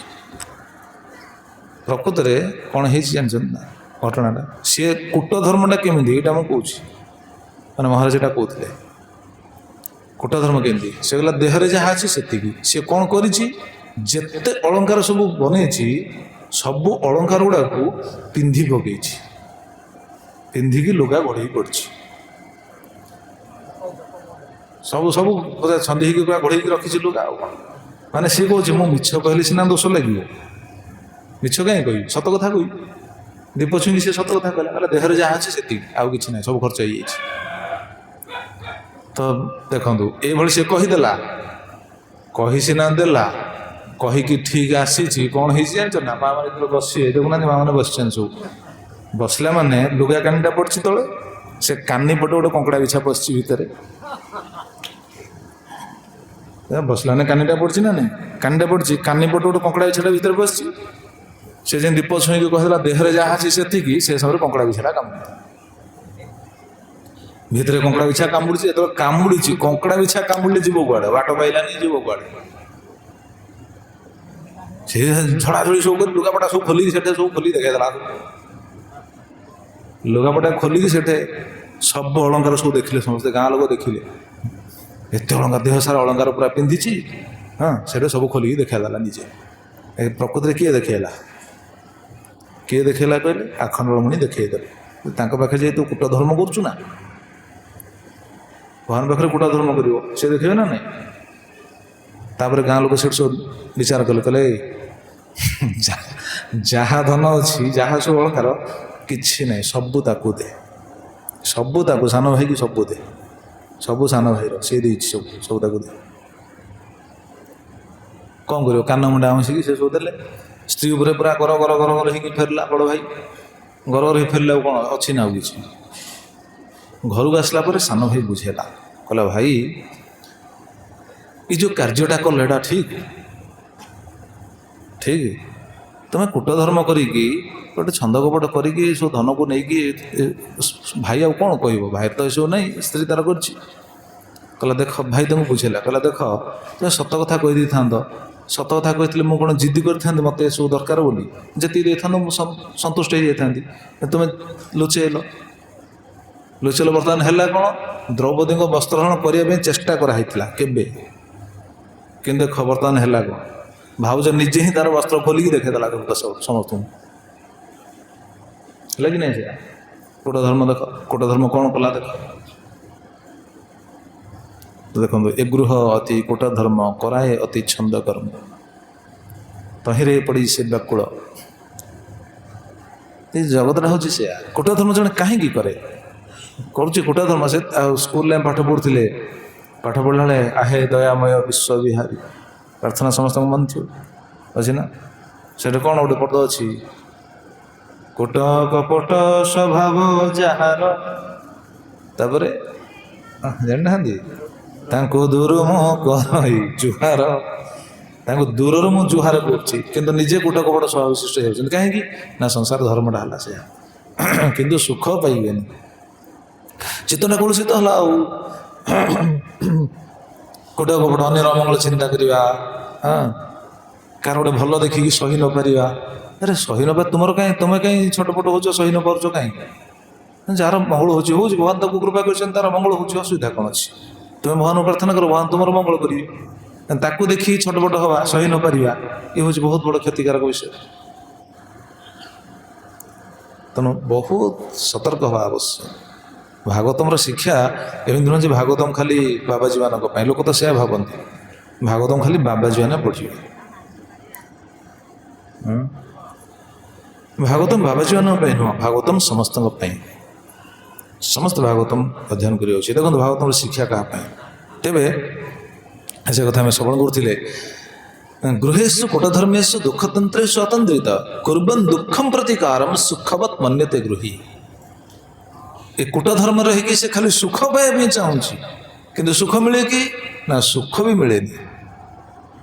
କୁର୍ବନ୍ ଦୁଃଖം ପ୍ରତିକାରମ୍, ଖାଲି ଦୁଃଖକୁ ଦୂର କରିବା ପାଇଁ ଚେଷ୍ଟା କରୁଥାଏ। ସୁଖବତ୍ ମନ୍ୟତେ ଗୃହୀ, ସୁଖବତ୍, ସୁଖ ଭଳି ଲାଗେ। ସୁଖ ନାହିଁ। କ'ଣ ସୁଖ ଅଛି କୁହନ୍ତୁ ଜଗତରେ? ସୁଖ ଭଳି ଲାଗୁଛି। ଖାଲି ଜୀବନ ସାରା କେବଳ ଗୋଟେ ପ୍ରୟାସ, କ'ଣ ଜାଣିଛନ୍ତି? ଜୀବ ସୁଖ ପାଇବା ପାଇଁ ଚାହୁଁଛି, ତାହେଲେ ସୁଖ କାହାକୁ ଭାବୁଛି? କେଉଁ ସ୍ଥିତିରେ ତାକୁ ସୁଖମୟ ବୋଲି ବିଚାର ଆସୁଛି? କେଉଁ ଜିନିଷଟା ପ୍ରକୃତ ସୁଖ ଭଳି ତାକୁ ଲାଗୁଛି? ନା, ସେ ସମସ୍ୟାର ସମ୍ମୁଖୀନ ହେଇଯାଉଛି ବାରମ୍ବାର। ଯେତେବେଳେ ସେ ସମସ୍ୟାର ସମ୍ମୁଖୀନ ହେଉଛି, ସେତେବେଳେ ସେ ଦୁଃଖୀ ବୋଲି ବିଚାର କରୁଛି। ସମସ୍ୟାରୁ ଉତ୍ତୀର୍ଣ୍ଣ ହେଇଗଲେ ସୁଖୀ ବୋଲି ଭାବୁଛି। ଏଇଟା ହେଲା ଜୀବନର କ'ଣ ଚିତ୍ର, ନା ନାଇଁ? ଦେହଟା ଅସୁସ୍ଥ ହେଇଗଲା, ଦୁଃଖୀ ହେଇଗଲା, ଦେହଟା ଭଲ ନାହିଁ, ମେଡ଼ିକାଲ ଗଲା, ମେଡ଼ିକାଲ ଯାଇକି ରହିଲା, ଟ୍ରିଟମେଣ୍ଟ ହେଲା, ପଇସା ଖର୍ଚ୍ଚ ହେଲା, ଖାଇବା ପିଇବା ଠିକ୍ ନାହିଁ, ସବୁ ପ୍ରକାର ଦୁଃଖ, ସବୁ ପ୍ରକାର ସମସ୍ୟାର ସମ୍ମୁଖୀନ ହେଇଗଲା। ଯେତେବେଳେ ସୁସ୍ଥ ହେଇଗଲା, ଭାବିଲା ମୁଁ ସୁଖ ପାଇଗଲି। ନା ନାଇଁ ପ୍ରଭୁ। ସୁସ୍ଥ ହେଲା ପରେ ଭାବୁଛି ହଁ ଶୁଖିଲି, ଦେହଟା ଭଲ ହେଲା, ଯାଅ। ତ ସେ ଶରୀରଟା ସିନା ଭଲ ହେଲା, ତାପରେ ପୁଣି ଅର୍ଥ ଖର୍ଚ୍ଚ ହେଇଛି, ପୁଣି ଦୁଃଖ। ପୁଣି ଅର୍ଥକୁ ଯୋଗାଡ଼ କରିବା ପାଇଁ ଚିନ୍ତା କଲେ, ପୁଣି ସୁଖ। ଚାଷବାସ କରିଛନ୍ତି, ବର୍ଷା ହେଲାନି, ଦୁଃଖ। ବର୍ଷା ହେଇଗଲା, ସୁଖ। ଫସଲ ହେଲା, ସୁଖ। ପୋକ ଲାଗିଗଲା, ଦୁଃଖ। ହଁ କି ନାହିଁ? ପୋକ ଲାଗିଗଲା, ଦୁଃଖ। ପୁଣି ସେ ଦୁଃଖକୁ ଦୂର କରିବା ପାଇଁ ପୁଣି ଚେଷ୍ଟା। ତାହେଲେ କୁହନ୍ତୁ ନିତ୍ୟ ସୁଖଟା କେଉଁଠି ଅଛି? ପ୍ରକୃତ ସୁଖଟା କେଉଁଠି ଅଛି? ଜୀବନ ସାରା ତ ଏଇଭଳି ଚାଲିଲା। ତାମାନେ ବ୍ୟକ୍ତି ସୁଖ ବୋଲି କାହାକୁ ବିଚାର କରୁଛି? ଦୁଃଖର ସମ୍ମୁଖୀନ ହେଉଛି, ଦୁଃଖ ପାଉଛି, ଦୁଃଖରୁ ଉତ୍ତୀର୍ଣ୍ଣ ହେଇଗଲେ ସେ ସୁଖୀ ବୋଲି ବିଚାର କରୁଛି। ଆଚ୍ଛା, ଦୁଃଖ କେତେ ପ୍ରକାର ରହିଛି? ସମସ୍ତ ପ୍ରକାର ଦୁଃଖ ଦ୍ୱାରା ବ୍ୟକ୍ତି ଛନ୍ଦି ହେଇକି ରହିଛି।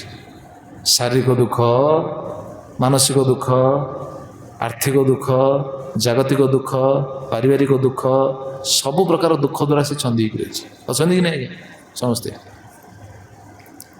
ପ୍ରଭୁପାଦ କେତେ ସୁନ୍ଦର ବୁଝାଉଛନ୍ତି। ହଁ, ପ୍ରଭୁପାଦ ଦେଖିଲେ ଏଠି ଇଂଲିଶରେ ସେ ଲେଖିଛନ୍ତି, ସମସ୍ୟାର ସମ୍ମୁଖୀନ ହେଉଛନ୍ତି, ସମସ୍ୟାରୁ ଉତ୍ତୀର୍ଣ୍ଣ ହୋଇଗଲେ ସେ ସୁଖୀ ବୋଲି ଭାବୁଛନ୍ତି। Successfully counteract the distress is so called happiness in this material world. Prabhupada ତାଙ୍କର ଇଂଲିଶ ଲେଖିଛନ୍ତି, ଯଦି କିଏ ଦୁଃଖର ସମ୍ମୁଖୀନ ହେଇଛି, ସଫଳତାର ସହିତ ଯଦି ତାକୁ ସେ ଅତିକ୍ରମ କରିଗଲା, ଭାବୁଛି ମୁଁ ସୁଖ ପାଇଲି। ସୁଖ ନାହିଁ, ସୁଖବତ୍ ମନ୍ୟତେ ନ ତୁ ସୁଖମ୍। ଏଠି ସୁଖ ନାହିଁ। କ'ଣ ସୁଖ ଅଛି କହୁନା? କେମିତି ମୁଁ ବୁଝେଇ ଦେଉଛି, ଆପଣ ଚିନ୍ତା କରୁନାହାନ୍ତି। ବହୁତ ଦିନ ପରେ ଯଦି ଆପଣ ସାଙ୍ଗକୁ ଭେଟିବେ, ଚିହ୍ନା ପରିଚୟ ଲୋକକୁ ଭେଟିବେ, ବହୁତ ଦିନ ପରେ ଭେଟିଲେ, ମାର୍କେଟ ଯାଇଥିବେ, ନୟାଗଡ଼ ଯାଇଥିବେ, ଦେଖା ହେଇଗଲେ, ଭେଟ ହେଇଗଲେ। ଭେଟିଲେ କ'ଣ ପଚାରୁଛନ୍ତି ଆଜ୍ଞା? ପ୍ରଥମେ ଭେଟିଲେ କ'ଣ ପଚାରିବେ ଆଜ୍ଞା? ହଁ, କେମିତି ଅଛ ଭାଇ? ପ୍ରଥମେ ଦେଖନ୍ତୁ, ଯିଏ ଭେଟିଲା ପ୍ରଥମେ ପଚାରିବ କେମିତି ଅଛ, ଭଲ ଅଛ ନା ନାହିଁ। ପଚାରିଲେ ସେ ଉତ୍ତର କ'ଣ ଦେବେ? ହଁ, ଯେଉଁଠି ଯାହାକୁ ଯିଏ ଯେତେବେଳେ ଭେଟିକି ପଚାରୁଛନ୍ତି କେମିତି ଅଛ, ହଁ ଭଲ ଅଛି, ଆଗେ କହିବେ ଭଲ ଅଛି। ତାପରେ ଯଦି ଯିବେ, ବସିବେ, ଜଳଖିଆ ବଳିଖିଆ କରିବେ, ବସିବେ, ଦୁଃଖ ସୁଖ ଆରମ୍ଭ ହେବ, ତାପରେ ଖୋଲିବ ସେଠି ଦୁଃଖର ପୁଟୁଳି। ଏହା ହେଇଛି, ସେୟା ହେଇଛି, ଶରୀର ଅସୁସ୍ଥ ହେଇଛି, ପୁଅଟା କଥା ଶୁଣୁନି, ଚାଷବାସ କରିଥିଲି ସବୁ ପୋକ ଖାଇଗଲା, ଏ ବର୍ଷ ଏତେ ଫସଲ ନଷ୍ଟ ହେଲା, କିଛି ଲାଭ ହେଲାନି, ଏତେ ସବୁ ଶୁଣୁଥିବେ। କାରଣ ଆମର ବି ଦୋଷ ଅଛି, କାହାର ଦୋଷ ନାହିଁ କୁହନ୍ତୁ, ଅଛି ନା ନାହିଁ? ତେଣୁ ଯିଏ ପରଚର୍ଚ୍ଚା କରେ ସିଏ ଜାଣିବା ଉଚିତ ତାର ନିଜର କଲ୍ୟାଣ ନାହିଁ, ତା ବିଷୟରେ ମଧ୍ୟ ଅନ୍ୟମାନେ ଚର୍ଚ୍ଚା କରୁଛନ୍ତି। ସେଥିପାଇଁ କେବେ କୌଣସି ପର କଥାରେ ମୁଣ୍ଡ ପୁରାଇବା ଉଚିତ ନୁହଁ। ଯଦି ପାରୁଛନ୍ତି ଅନ୍ୟକୁ ସାହାଯ୍ୟ କରନ୍ତୁ। ଯେ ସାହାଯ୍ୟ କଲା ସେ ହେଉଛି ବଡ଼ ମଣିଷ, ସେ ହେଉଛି ଭଲ ମଣିଷ, ନା ନାହିଁ? ଆଉ ସେଥିରେ ଆନନ୍ଦ ବି ମିଳେ। ଆପଣ ଅନ୍ୟକୁ ନିନ୍ଦା କରିବେ, ଅନ୍ୟ ଗାଳି କରିବେ, ସେଥିରେ ଆନନ୍ଦ ମିଳିବନି। ସେ ଯେଉଁ ଆନନ୍ଦ, କ୍ଷଣିକ ଆନନ୍ଦ, ବହୁତ କ୍ଷତିକାରକ। କିନ୍ତୁ ଅନ୍ୟ ଜଣେ ସମସ୍ୟାରେ ପଡ଼ିଛି, ତାକୁ ଟିକେ ସାହାଯ୍ୟ କରିବେ, ଦେଖନ୍ତୁ ସେ ଯେଉଁ ଆନନ୍ଦ, ଏଇଟା ବହୁତ ସୁଖଦ, ଏଇଟା ବହୁତ ଆନନ୍ଦ। ତ ଇଏ ସେ କଥା ହିଁ କହୁଛନ୍ତି ଭଗବାନ, ଜୀବର ଏଇଭଳି ସ୍ଥିତି ହେଇଥାଏ। ଅର୍ଥୈର ଆପତ୍ତି ଦେଇ କୁର୍ବ୍ୟା ହିଂସା ଇତସ୍ତତଶ୍ଚତାନ୍। ହିଂସା କରେ, ଇତସ୍ତତ ଯେକୌଣସି ଉପାୟରେ ସେ ଧନ ରୋଜଗାର କରେ ଏମାନଙ୍କୁ ପୋଷିବା ପାଇଁ। ଆଚ୍ଛା, କ'ଣ ହୁଏ? ସେମାନଙ୍କୁ ସୁଖ ଦିଏ, ଆଗେ ସମସ୍ତଙ୍କୁ ସୁଖ ଦେବ, ନିଜ କଥା ଭୁଲିଯାଏ। ପୁଷ୍ଣନ୍ତି ଯେ ସଂପୋଷଣ ଶେଷ ଭୋଗ ଜାତି ଅଧସ୍ୟ। ନିଜେ ଭୋଗ କରେ କେଉଁ ବସ୍ତୁ? ଶେଷ ଭୋଗ, ଯାହା ବଳିଥାଏ ସେଟା ଭୋଗ କରେ, ଅନ୍ୟର ଉଚ୍ଛିଷ୍ଟ ଭୋଗ କଲା ଭଳି, କିନ୍ତୁ ଶେଷରେ ନର୍କକୁ ଯାଏ। ଉଚ୍ଛିଷ୍ଟ ଭୋଗ କଲା ଭଳି ଭୋଗ କରେ। ଦେଖୁନାହାନ୍ତି, ଆପଣ ଚିନ୍ତା କରୁନାହାନ୍ତି, ମୁଁ କହୁଛି ବୁଝିବା ପାଇଁ କହୁଛି। ଜଣେ ବ୍ୟକ୍ତି ପରିଶ୍ରମ କରୁଛି, ପରିଶ୍ରମ କରିକି ନିଜେ ଅଧିକା ଭୋଗ କରୁଛି ଭଲ ଭାବେ, ନା ଏଇ 7 ଜଣଙ୍କୁ ସିଏ ମାନେ ଅନ୍ୟମାନଙ୍କୁ ଭୋଗ ଦେଉଛି କୁହନ୍ତୁ? ନିଜ ପାଇଁ ବହୁତ କମ୍ ଚିନ୍ତା, କିନ୍ତୁ ଅନ୍ୟମାନଙ୍କ ପାଇଁ ସେ ସବୁ ଚିନ୍ତା କରେ। କୁଆଡ଼ୁ କର୍ମକ୍ଷେତ୍ରକୁ ଯାଇଥିବେ, ଆସିବେ, କର୍ମକ୍ଷେତ୍ର ଆସିଲା ପରେ ବିଚାର, ପୁଅ ଖାଇଲାଣି, ଝିଅ ଖାଇଲାଣି, ଦେଖନ୍ତୁ ସମସ୍ତଙ୍କ କଥା ଆଗେ ବଜାଇବେ, ଅନ୍ୟମାନଙ୍କ ପାଇଁ ସୁଖ ଦେବେ। ଆପଣ ଚିନ୍ତା କରୁନ, ଏଠି ଆଉ ଗୋଟେ ସହଜ କଥା ବୁଝେଇଦେବି, ବୁଝିପାରିବେ? ଯେଉଁମାନେ ବସିଛନ୍ତି ସେମାନେ ନିଶ୍ଚିତ ବୁଝିପାରୁଥିବେ, ଯେତେବେଳେ ଆମର ଉତ୍ସବ ହୁଏ, ଦଶହରା ହୁଏ, ରଜ ସଂକ୍ରାନ୍ତି ହୁଏ, କୁମାର ପୂର୍ଣ୍ଣିମା ହୁଏ, ରଥଯାତ୍ରା, ବିଭିନ୍ନ ସବୁ ଉତ୍ସବ ହୁଏ, ଛୁଆମାନେ ସବୁ ଡ୍ରେସ୍ ପିନ୍ଧନ୍ତି, ନୂଆ ଡ୍ରେସ୍ ପିନ୍ଧନ୍ତି ନା ନାହିଁ? ନୂଆ ଡ୍ରେସ୍ କେବେ ପିନ୍ଧନ୍ତି? ଏପଟେ ନୟାଗଡ଼ରେ ଛୁଆମାନେ ସବୁ ନୂଆ ଡ୍ରେସ୍ କେବେ? ଦଶହରାରେ ପିନ୍ଧନ୍ତି? ହଁ ହଁ ପୌଢ଼ାଷ୍ଟମୀ ଆଉ ପୌଢ଼ାଷ୍ଟମୀ ଦଶହରା ଏସବୁ ନୂଆ ଡ୍ରେସ୍ ଦେଖିବେ ପିତାମାତା କ'ଣ ଚିନ୍ତା କରିବେ ପୁଅଟା ଆମର ଭଲ ଡ୍ରେସ୍ ପିନ୍ଧୁ ଯଦି ପଚାରେ ତୁମେ ପିନ୍ଧୁନ ଆମର ଆଉ କ'ଣ ଅଛି ଆମର କ'ଣ ଅଛି ଆମେ ପିନ୍ଧିବା କ'ଣ ଦରକାର ଆମେ ଚଳେଇଦେବା କଥା ସେମାନେ ଭଲ ପିନ୍ଧନ୍ତି ଦେଖନ୍ତୁ ପରିଶ୍ରମ କରୁଛନ୍ତି କାହା ପାଇଁ ପର ପାଇଁ କିଏ ପର କ'ଣ ପୁଅଟା ତ ନିଶ୍ଚିତ କିନ୍ତୁ ଯେଉଁ ପାପ କରୁଛେ ଯାହା କିଛି କରୁଛେ ଅନ୍ୟ ପାଇଁ କଲେ ନା ନାହିଁ ଅନ୍ୟମାନଙ୍କୁ ସୁଖ ଦେଲେ ଆଗେ ତାପରେ ଯାହା ବଳିଲା ସେଇଥିରେ ଭୋଗିବେ ସିଏ ସେସବୁ ଜାତି ଅଧସ୍ୱୟଂ ସେସବୁ ଯାହା ବଳିବ ସେଇଟା ଭୋଗିବେ ବିଚାର କରି ଛାଡ଼ ଆମର କୌଣସି ଆମର ତ ଆଉ କିଛି ନାହିଁ ଏଇଟା ବି ସତ୍ୟ ନିଜର କ'ଣ ସ୍ୱାର୍ଥ ଅଛି କୁହନାହାନ୍ତି ନିଜର କ'ଣ ସ୍ୱପ୍ନ ଅଛି କୁହନ୍ତୁ ବିବାହ ନ ହେବା ପର୍ଯ୍ୟନ୍ତ ନିଜ ସ୍ୱପ୍ନ ଭିତରେ ସେ ଖାଲି ଭାସୁଥିବ ନା ନାହିଁ ବିବାହ ହେଲା ପରେ ନିଜ ସ୍ୱପ୍ନ ଆଉ ନାହିଁ ବିବାହ ହେଲା ପରେ ସ୍ୱପ୍ନ କେତେଦିନ ଦେଖିବ କେତେଦିନ ଦେଖିକି ତ ସେ ଉଡ଼ିବ ସ୍ୱପ୍ନ ରାଇଜରେ ତାପରେ ସନ୍ତାନ ସନ୍ତତି ହେଇଗଲା ପରେ ଆଉ ନିଜ ସ୍ୱପ୍ନ ଆଉ କିଛି ରହିବ ତାପରେ ସ୍ୱପ୍ନଟା ଟ୍ରାନ୍ସଫର୍ ହେଇଯିବ କାହା ପାଖକୁ ସନ୍ତାନ ସନ୍ତତିଙ୍କ ପାଖକୁ ସେମାନେ କେମିତି ଭଲ ରୁହନ୍ତୁ ସେମାନେ ଭଲ ମଣିଷ ହୁଅନ୍ତୁ ସେ ଚାଲିଲା ଚେତନାର କଥା ପଡ଼ିଛି ବିଚାରରେ କ'ଣ ଥାଏ ପୁଷ୍ଣାନ୍ତି ଯେ ସାଙ୍ଗ ପୋଷେଣ ସେସବୁ ଜାତି ଅଧସ୍ୱୟଂ ଏଇଭଳି ସିଏ ସବୁ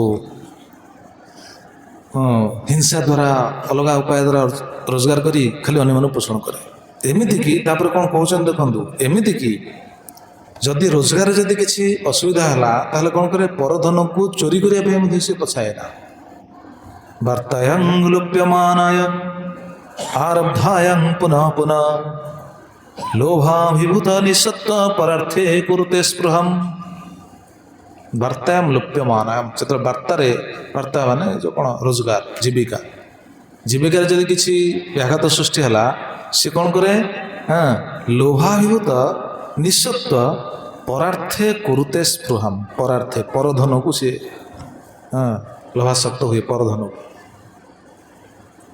ପରଧନ ମାନେ କ'ଣ ଅନ୍ୟର ଧନକୁ କେମିତି ଠକିକି ମୁଁ ନେବି ଆଉ ପ୍ରାୟ ବର୍ତ୍ତମାନ ଏଇଟା ଦେଖୁନାହାନ୍ତି ବାର୍ତ୍ତା କ'ଣ ଜୀବିକା ହ୍ୟାମ୍ପର ହଉ ନ ହଉ ଖାଲି ଲୋକ ଭାବୁଛନ୍ତି ସମସ୍ତେ କଳିଯୁଗରେ ବିଶେଷ କରି କୁଆଡ଼ୁ ମିଳିଯାଆନ୍ତା କି ପୁଳେ ସୁଖରେ ବଞ୍ଚିଯାଆନ୍ତି କୁଆଡ଼ୁ ପୁଳେ ଆରେ ଯେଉଁଠୁ ପୁଳେ ମିଳିଯିବ ସେଇଟା ପୁଣି ଆଉ କାହାର ଧନ କି ନାହିଁ କେତେ ସବୁ ଲୋକ ଠକି ଦେଉଛନ୍ତି କରପସନ ହେଉଛି ଦେଖୁନାହାନ୍ତି ଏଇଟା ହେଉଛି ଜଗତରେ ମୁଁ ଏଇଟା ଖୋଲିକି କହୁଛି ଆପଣ ସମସ୍ତେ ଜାଣୁଥିବେ ଭଲ ଭାବନ୍ତୁ ଖରାପ ଭାବନ୍ତୁ ସେଇଟା କହିବାକୁ ଚାହୁଁନି କିନ୍ତୁ ବିଚାର କରନ୍ତୁ ସତ୍ୟ କି ନାହିଁ ସରକାରୀ ସ୍ତରରେ କେତେ ସବୁ ସରକାର ଦେଉଛନ୍ତି ଜଗତର କଲ୍ୟାଣ ପାଇଁ କେତେ କ'ଣ ସବୁ ଆସେ ବିଭିନ୍ନ ପ୍ରକାର ସବୁ କାର୍ଯ୍ୟ ପାଇଁ ଏଇଟା କାର୍ଯ୍ୟକ୍ଷେତ୍ରରେ ପହଞ୍ଚିଲା ବେଳକୁ ଆସିଥିବ କେତିକି ଲାଗିବ କେତିକି ସମସ୍ତେ ଜାଣିଛନ୍ତି ଆଉ କ'ଣ କହିବ ଗଲା କୁଆଡ଼େ ବାଟମାରଣା ହେଲା କି ନାହିଁ ସେଟା ତ ବାଟମାରଣା ଯିଏ କରୁଛି ସେ ଭାବୁଛି କ'ଣ ମୁଁ ଘରେ ଯଦି ରଖିଦେବି ବହୁତ କିଛି ଧନ ତାହେଲେ ସୁଖୀ ହେଇଯିବ ସେ ସୁଖୀ କହିଲେ ଦେଖିଆ ହବ ଏ ମଝିରେ କିଏ ଗୋଟେ ଧରା ପଡ଼ିଥିଲା ବା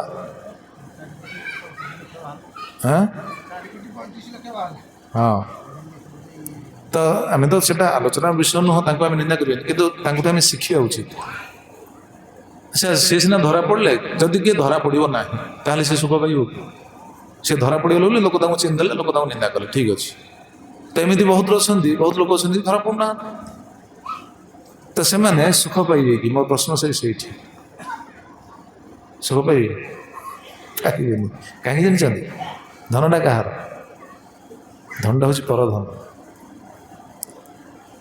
ଏ ଧନଟା ହେଲା ପରଧନକୁ ଆଣିକି ଆମେ କେବେ ସୁଖୀ ହେବାନି ପରଧନ କେମିତି କିଏ ସରକାର ଧନ ପରଧନ ସରକାରଙ୍କ ଧନ ନାହିଁ ସରକାରଙ୍କ ଧନ କ'ଣ ସରକାର କ'ଣ ପରିଶ୍ରମ କରି ସେଇଟା ଧନ ରଖିଛନ୍ତି ନା କ'ଣ ସବୁ ଧନ ହେଉଛି ଜନତାର ଯେଉଁ ଟ୍ୟାକ୍ସ ଫ୍ୟାକ୍ସ ଦେଉଛନ୍ତି ସେ ଧନ ଗୁଡ଼ା ସବୁ ସରକାର ପାଖରେ ରହିଛି ସେଇଟା ଟ୍ୟାକ୍ସ ସରକାର ସେଇଟା ଜନକଲ୍ୟାଣ ପାଇଁ ଯେଉଁ ଲଗାଉଛନ୍ତି ସେଇଟା କ'ଣ ଜନସାଧାରଣଙ୍କର ଧନ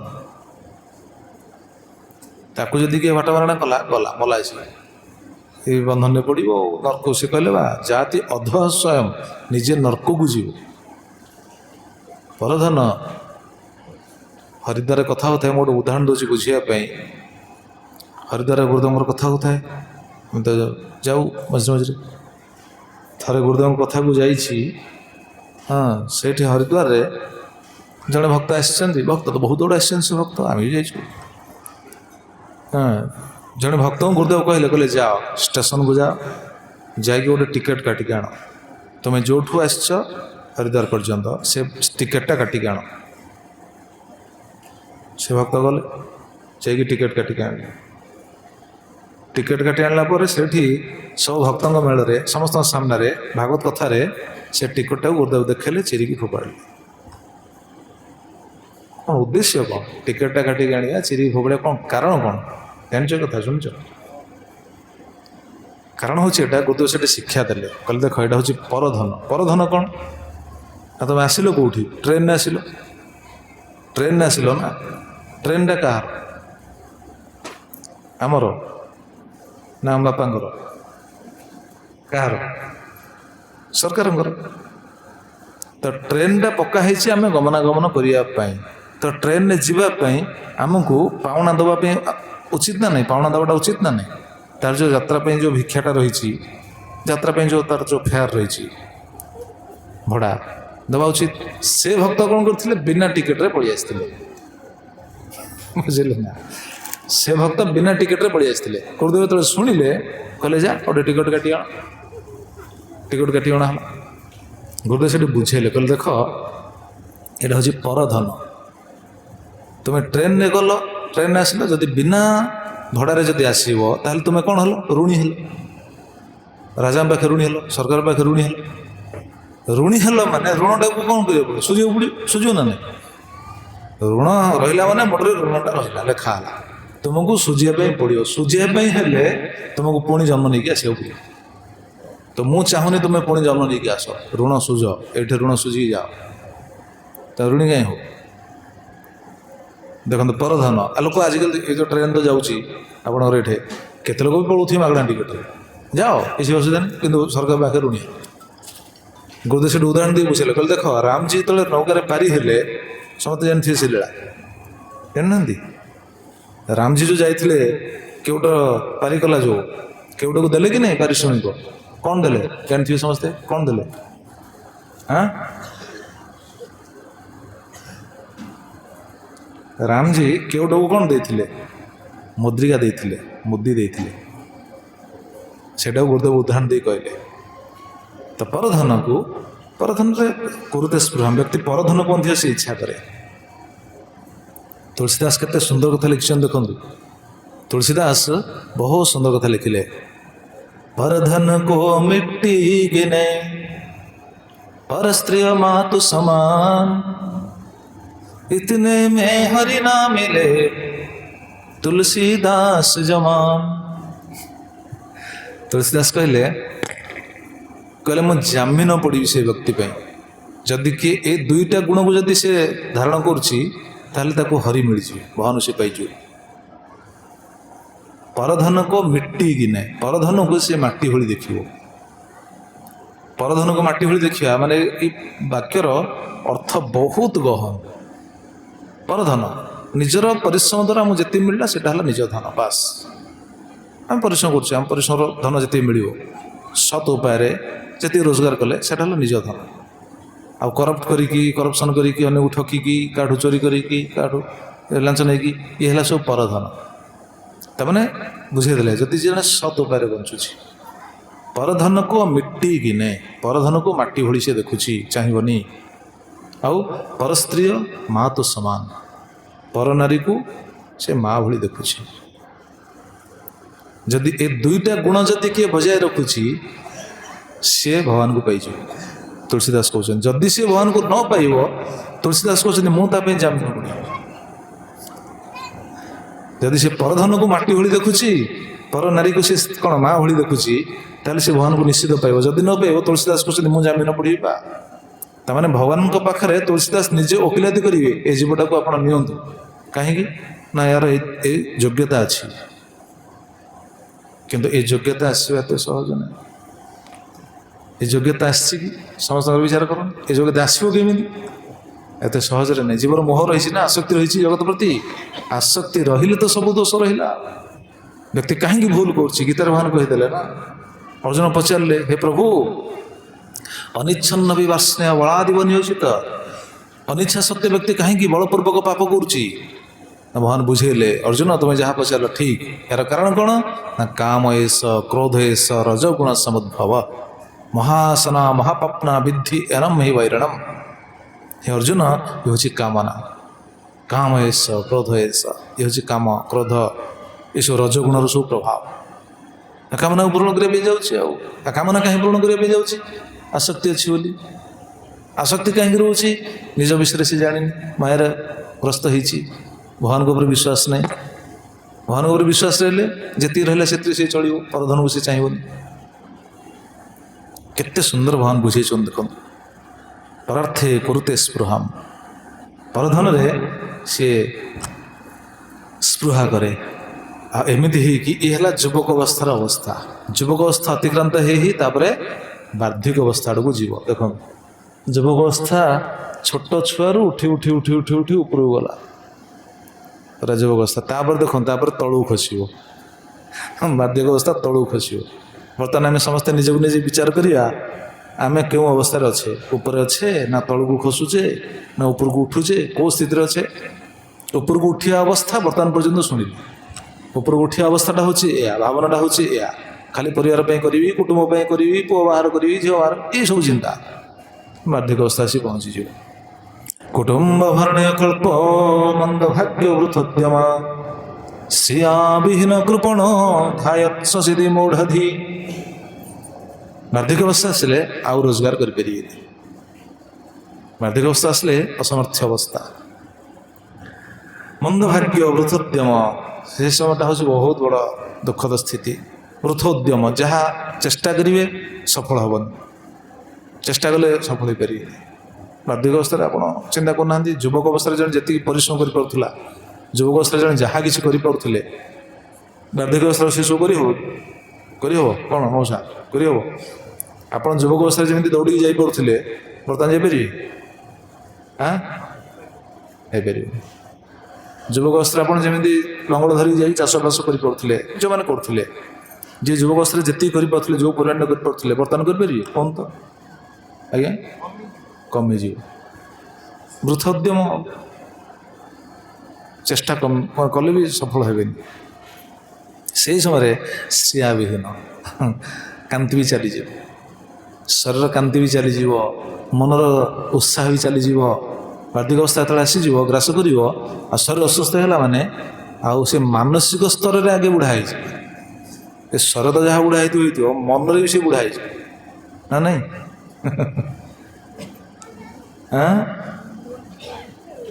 ମାନସିକ ସ୍ତରରେ ସେ ବୁଢ଼ା ହେଇଯିବ। ଶ୍ରିୟାବିହୀନ କୃପଣ ଧ୍ୟାନ ଶୋଷିତେ ମୂଢ଼ଧି, କେବଳ ଧ୍ୟାନ, ଖାଲି ଧ୍ୟାନ କରୁଛି, ଆରେ କ'ଣ ହେଲା, ମୁଁ ସବୁ କିଛି କରିପାରୁଥିଲି, ବର୍ତ୍ତମାନ କିଛି କରିପାରୁନି। ମୁଁ ଏତେ କାର୍ଯ୍ୟ କରିପାରୁନି। ଆଉ ପୁଅଟାକୁ ମଣିଷ କରିବା ପାଇଁ ଚାହୁଁଛି, ପୁଅଟା ବି କଥା ଶୁଣୁନି। ମୁଁ ଏତେ ଖଟୁଥିଲି, ପୁଅଟା ଖଟି ପାରୁନି। ଦେଖନ୍ତୁ, ଖାଲି ସେଇ ଚିନ୍ତା, ଖାଲି ସଂସାର ଚିନ୍ତା ହିଁ ଗ୍ରାସ କରିବ। ଭଗବାନ ପାଇଁ ଚିନ୍ତା କରିପାରିବି। ଦେଖନ୍ତୁ, ମାଆଙ୍କୁ ବୁଝାଉଛନ୍ତି ଭଗବାନ କ'ଣ ନା ଏଇ ଅବସ୍ଥା ଦେଇକି ସେ ଯାଉଛି, କିନ୍ତୁ ବୈରାଗ୍ୟ ଆସିବନି। ଏ କଥାଟା ବୁଝେଇବେ। ଯୁବକ ଅବସ୍ଥାରେ ବୈରାଗ୍ୟ ଆସିଲାନି, ସେ ପୋଷିବା ପାଇଁ ସମସ୍ତଙ୍କ ଚିନ୍ତା କରିକି ସମସ୍ତଙ୍କ କାର୍ଯ୍ୟରେ ସେ ବ୍ୟସ୍ତ ରହିଲା, ବୈରାଗ୍ୟ ଆସିଲାନି। ବାର୍ଦ୍ଧିକ ଅବସ୍ଥାରେ ଦେଖନ୍ତୁ, ବୈରାଗ୍ୟ ଆସିବନି। ଏଭଳି ଅବସ୍ଥାରେ ସେ ଆସି ପଡ଼ିଥିବ ଏବଂ ପରିବାରରେ କେହି ଆଦର ବି କରିବେନି। ବାର୍ଦ୍ଧକ୍ୟ ଅବସ୍ଥା ଆସିଲେ ଆଉ କେହି ଆଦର କରିବେନି। କିଭଳି ଦେଖନ୍ତୁ କ'ଣ କହୁଛନ୍ତି, ଏବଂ ସଭରଣ କଳ୍ପା ତତ୍କଳତ୍ର ଆଦେଶତଥା ନ ଆଦ୍ରିୟନ୍ତେ ଯଥା ପୂର୍ବଂ କିନାଶାଇବ ଗୋଚର। ଏବଂ ସଭରଣ ଅକଳ୍ପା, ଏଇଭଳି ଭାବେ ସମସ୍ତଙ୍କୁ ପୋଷିବା ପାଇଁ ଯେଉଁ ପ୍ରୟାସ କରୁଥିଲା, ଯେତେବେଳେ ସେ ଅକଳ୍ପ ମାନେ ଅସମର୍ଥ ହେଇଯାଏ, ଯେତେବେଳେ ପୋଷିବା ପାଇଁ ଅସମର୍ଥ ହେଇଯାଏ, ସେହି ସମୟରେ ଏବଂ ସଭରଣ ଅକଳ୍ପା ତତ୍କଳତ୍ର ଆଦେଶ ତଥା, ତାଙ୍କର ହିଁ ପୁତ୍ର ପତ୍ନୀ ଏମାନେ ସମସ୍ତେ ତତ୍କଳତ୍ର ଆଦେୟ ନ ଆଦ୍ରିୟନ୍ତେ, ଆଉ ଆଦର କରିବେ ନାହିଁ। ଦେଖନ୍ତୁ, ଯିଏ କେତେ ପ୍ରକାର ଛନ୍ଦ କପଟ କରି, କେତେ ପ୍ରକାର ପାପ ଆଚରଣ କରି, ଠକେଇକି ଲୋକଙ୍କୁ ଲୁଟ୍ କରି, ଯାହା କିଛି ଖାଲି ପରିବାର ପୋଷିବା ପାଇଁ ଯିଏ ଲାଗିଥିଲା, କିନ୍ତୁ ବାର୍ଦ୍ଧକ୍ୟ ଅବସ୍ଥାରେ ଯେତେବେଳେ ପହଞ୍ଚିଯିବ, ଯେଉଁମାନଙ୍କୁ ସେ ଏତେ ପରିଶ୍ରମ କରି ପୋଷୁଥିଲା, ଏତେ ପ୍ରକାର ଛନ୍ଦ କପଟ କରି ପୋଷିଛି, ସବୁକିଛି କରିଛି, ସେମାନେ ହିଁ ଆଦର କରିବେ ନାହିଁ। ନ ଆଦ୍ରିୟନ୍ତେ ଯଥା ପୂର୍ବଂ, ପୂର୍ବରେ ଯେମିତି ଆଦର କରୁଥିଲେ, ପୂର୍ବରେ ଆଦର କରୁଥିଲେ କେମିତି, ମାନେ ପୋଷଣ ଦଶାରେ ରୋଜଗାର କରି ପୋଷଣ କରୁଥିଲେ, ପୋଷୁଥିଲେ, ସେତେବେଳେ ଯେମିତି ଆଦର କରୁଥିଲେ, ବାର୍ଦ୍ଧକ୍ୟ ଅବସ୍ଥା ଆସିଲା ଆଉ ପୋଷି ପାରିବେନି, ଘରେ ବସିଥିବେ, ଆଉ ଆଦର କରିବେ। ଭାବୁଛନ୍ତି ସଂସାରରେ ସମସ୍ତେ ଆଦର କରୁଛନ୍ତି ବୋଲି ନା? ଆଜ୍ଞା, ସଂସାରରେ ଆମକୁ ସମସ୍ତେ ଭଲ ପାଉଛନ୍ତି ବୋଲି ବିଚାର କରୁଛନ୍ତି ନା? କିଛି କରିବେନି, ଖାଲି ବସିଲେ ଦେଖିବା ଦୁଆର ମୁହଁରେ, କିଛି କରିବେନି। ଦେଖିବେ ସମସ୍ତେ କହିବେ ତ ଖାଲିଟାରେ ବସିଛ କାହିଁ, ଯାଉନ କିଛି କରୁନ। ପତ୍ନୀ ବି କହିବେ, ସ୍ତ୍ରୀ ବି, କ'ଣ ସ୍ତ୍ରୀ କହିବେ, ପୁଅ ବୋହୂ କହିବେ, ଖାଲିଟାରେ ବସିଛ, ନାତିଟା ଗୋଟେ ନେଇ ବୁଲେଇ ଦେଲେ ହବନି? କ'ଣ ନା କ'ଣ କହିବେ, କହିବେ, ନ କହିବେ ବୋଲି କିଛି ମାନେ ନାହିଁ, କହିବେନି। ନ ଆଦ୍ୟନ୍ତେ ଯଥା ପୂର୍ବଂ, କିଭଳି ଦେଖିବେ, ଭଗବାନ କହୁଛନ୍ତି ପ୍ରବଚନ, ଆଉ କିଭଳି ଦେଖିବେ, କିନାଶା ଇବ ଗୋଚର। କିନାଶା, କିନାଶା ମାନେ ଚାଷୀ, ଗୋଚର ମାନେ ଗୋ ଜର, ଗୋ ମାନେ ଗୋମାତା ବଳଦ, ଯାହା କିଛି ବୁଝିବେ, ଜର ମାନେ ବୃଦ୍ଧ। ଗୋମାତା ବୃଦ୍ଧ ହେଇଗଲେ, ବଳଦ ବୃଦ୍ଧ ହେଇଗଲେ, ତାକୁ ଚାଷୀ ଆଉ ଆଦର କରୁଛି? ହଁ ଆପଣ ତ ବୁଝିପାରିବେ, ଗାଁ ଗହଳିରେ ଗୋମାତା ଥିବେ, ବଳଦ ଥିବେ, ସବୁ ଚାଷବାସ ହେଉଥିଲା। ବଳଦକୁ ଯେତେବେଳେ କିଣିକି ଆଣିଥିବେ ହାଟରୁ, କେମିତି ଆଣିଥିବେ ବଳଦକୁ କିଣିକି, ଦେଖିବେ କେଉଁ ବଳଦଟା ଖଟିପାରିବ ଜୀବନ ସାରା, ଭଲ ଖଟିବ, ଯିଏ ବହୁତ ପରିଶ୍ରମ କରିପାରିବ, ସେଭଳି ବଳଦକୁ ପୁରା ବାଛି ବାଛି ଆଣିବେ। ହଁ, ଏ ବଳଦଟା ଠିକ୍, ଏଇ ଯୋଡ଼ିଟା ଠିକ୍ ହେବ, ତା ସିଂହ କ'ଣ ଅଛି, କେମିତିଆ ସିଂହ ହେଲେ ଭଲ, ହଁ, କେମିତିଆ ଦାନ୍ତ, କେମିତିଆ ଜିଭ, ଜାଣିଥିବେ ସବୁ, ଯିଏ ଜାଣିଥିବେ। ତ ସେ ବଳଦକୁ ଆଣିବେ, ଆଣିକି କ'ଣ କରିବେ, ଜୀବନ ସାରା ତାକୁ ବ୍ୟବହାର କରିବେ, ଜୀବନ ସାରା ବ୍ୟବହାର କରିବେ। ବଳଦ ଦେହରେ ମଶା ଲାଗିଲେ ମଶା ବାଡ଼ି ଦେଉଥିବେ, ଧୂଆଁ ଦେଉଥିବେ, ସବୁ ତା ପାଇଁ ଯତ୍ନ କରୁଛନ୍ତି, ଠିକ୍ ଅଛି, ଭଲ, ତାକୁ ଭଲ ଖାଇବାକୁ ଦେଉଥିବେ, ସବୁକିଛି କରୁଥିବେ। କିନ୍ତୁ ସେ ବଳଦ ଯେତେବେଳେ ବୁଢ଼ା ହେଇଯିବ, ଜୀବନ ସାରା ତାଠୁ ଫାଇଦା ଉଠେଇବେ, କିନ୍ତୁ ବୁଢ଼ା ହେଲା ପରେ ସେ ବଳଦକୁ ଆଉ ରଖିବେ ନା? କ'ଣ ମଉସା? ହଁ ହଁ, ଆଉ ଖଟି ପାରିଲାନି, ଆଉ କାହିଁ ରଖିବା, ତାକୁ ଆଉ ପଚାରିବେନି। ପୁଣି ଖୋଜିବେ କ'ଣ, ପୁଣି ଟୋକା ବଳଦ କେଉଁଠି ଅଛି, ପୁଣି ଯାଇକି ହାଟକୁ ଯାଇକି ଟୋକା ବଳଦ ଆଣିବେ, ଆଣିକି ପୁଣି ତାକୁ ରଖିବେ। ଆଉ ବୁଢ଼ା ବଳଦକୁ ରଖିବେନି, ବୁଢ଼ା ବଳଦ ଆଜି ପଠାଣକୁ ଦେଇ ଦେଉଛନ୍ତି, ବିକିଦେବେ, ସେ ତାକୁ ମାରିଦେବ ନାହିଁ। ବା ଯଦି ବି କିଏ ରଖିବ ବି, ଯଦି ହୃଦୟର ବିଚାର ସେ ରଖିବ, ରଖିଲେ ବି ଟୋକା ବଳଦ ପାଖରେ କଞ୍ଚା ଘାସ ଦେବେ, କିନ୍ତୁ ବୁଢ଼ା ବଳଦକୁ ସେଇ ଶୁଖିଲା ନଡ଼ା ଦେବେ, ଖାଇଲେ ଖା, ନହେଲେ ନାହିଁ, ଘରେ ଯାହା ହେଉଛ। ହଁ, ଆଉ ତା ପାଇଁ ଆଉ ଯତ୍ନ ନାହିଁ। ଏଇ ଜଗତଟା ଠିକ୍ ସେୟା, ଆମେ ଯେତେବେଳେ ବୁଢ଼ା ହେଇଯିବା, ବୁଢ଼ା ହେଲା ପରେ ଯେ ଆମକୁ ସମସ୍ତେ ଆଦର କରିବେ, ଏଇଟା ଭୁଲି ଯାଆନ୍ତୁ, କେହି ଆଦର କରିବେନି, କେହି ଆଦର କରିବେ। ଆଜ୍ଞା, ଏ ଶ୍ଲୋକର କଥା ବିଶ୍ରାନ୍ତ, ଆପଣ ଶୁଣନ୍ତୁ, କେତେ ସୁନ୍ଦର କଥା କୁହାହେଇଛି। ନ ଆଦ୍ୟନ୍ତେ ଯଥା ପୂର୍ବଂ, ପୋଷଣ ଦଶାରେ ଯେମିତି ଆଦର କରୁଥିବେ, ସ୍ତ୍ରୀ ବି ଆଦର କରୁଥିବେ। ହଁ, ରୋଷେଇ କରି ଟିକେ ଖାଇକି ଯାଅ, ଭଲ ଟିକେ ଖାଇକି ଯାଅ, ଭଲ ଭଲ ରୋଷେଇ କରି ଖାଇକି ଦେଉଥିବେ, ନାଇଁ, ଖାଇକି ଯାଅ, କର୍ମକ୍ଷେତ୍ରକୁ ଯାଉଛନ୍ତି, ରୋଜଗାର କରୁଛନ୍ତି, ହଁ, ସବୁ ଆବଶ୍ୟକତା ପୂରଣ କରୁଛନ୍ତି। ଆଉ ଯେତେବେଳେ ଘରେ ବସି ପଡ଼ି ଆଉ କିଛି କରିବେନି, ଖାଇବାକୁ ବି ଦେବେନି ଠିକ୍ ସେ, ଆଗକୁ ଆସିବ ସେ ବିଷୟ। ନ ଆଦ୍ୟନ୍ତେ ଯଥା ପୂର୍ବଂ କିନାଶା ଇବ ଗୋଚର, ପୁଅ ବି ପଚାରିବ, ବୁଢ଼ା ବଳଦ ଭଳି ଦେଖିବେ। ଦେଖନ୍ତୁ, ଗୋଟେ କଥା କହିବି, ଆପଣ ଶୁଣନ୍ତୁ, ବୁଝିବେ, କେତେ ଗୁରୁତ୍ୱପୂର୍ଣ୍ଣ ବିଷୟ। ଘରେ ଜଣେ ବ୍ୟକ୍ତି ଥିଲେ, ସେ ତାଙ୍କର ପୁତ୍ରକୁ ଧୀରେ ଧୀରେ ବଡ଼ ହେଇଛି, ପୁଅ ବାହା ହେଇଛି, ମଣିଷ ହେଲା ପୁଅ, ହଁ, ପୁଅ ରୋଜଗାର କରୁଛି, ପୁଅ ବର୍ତ୍ତମାନ ବାହା ହେଇଗଲାଣି, ପୁଅର ବି ପୁଅ ହେଲାଣି, ନାତି ହେଲାଣି, ବୃଦ୍ଧ ବ୍ୟକ୍ତି ଘରେ ବସିଛନ୍ତି ଦୁଆର ମୁହଁରେ, ଆଉ ତ କୁଆଡ଼େ ଯାଇପାରିବେନି। ବୃଦ୍ଧ ହେଲା ପରେ ବର୍ତ୍ତମାନ ସିନା ଆପଣଙ୍କର ସାମର୍ଥ୍ୟ ଅଛି, ଉଠି ଯାଇପାରୁଛନ୍ତି, କିନ୍ତୁ ଏମିତି ସମୟ ଆସିବ ଉଠିକି ଲାଟ୍ରିନ୍ ଯିବା ବି ଭାରି କଷ୍ଟ ହେବ, ଖାଲି ବସିକି ରହିବେ ଯେଉଁଠି। ସେ ବସିକି ରହିଛନ୍ତି, ତ ପୁଅର ସାଙ୍ଗମାନେ ସବୁ ଘରକୁ ଆସୁଛନ୍ତି, ବାରମ୍ବାର ପୁଅର ସାଙ୍ଗମାନେ ସବୁ ଯିବା ଆସିବା ସବୁ ଚାଲିଛି, ପୁଅ ତାର ଯୁବକ ଅବସ୍ଥା, ଯିବା ଆସିବା ଚାଲିଛି। ବୁଢ଼ା ବାପା ପଚାରିଲେ, କିରେ ବାପାରେ, କିଏ ଆସିଛି ଘରକୁ?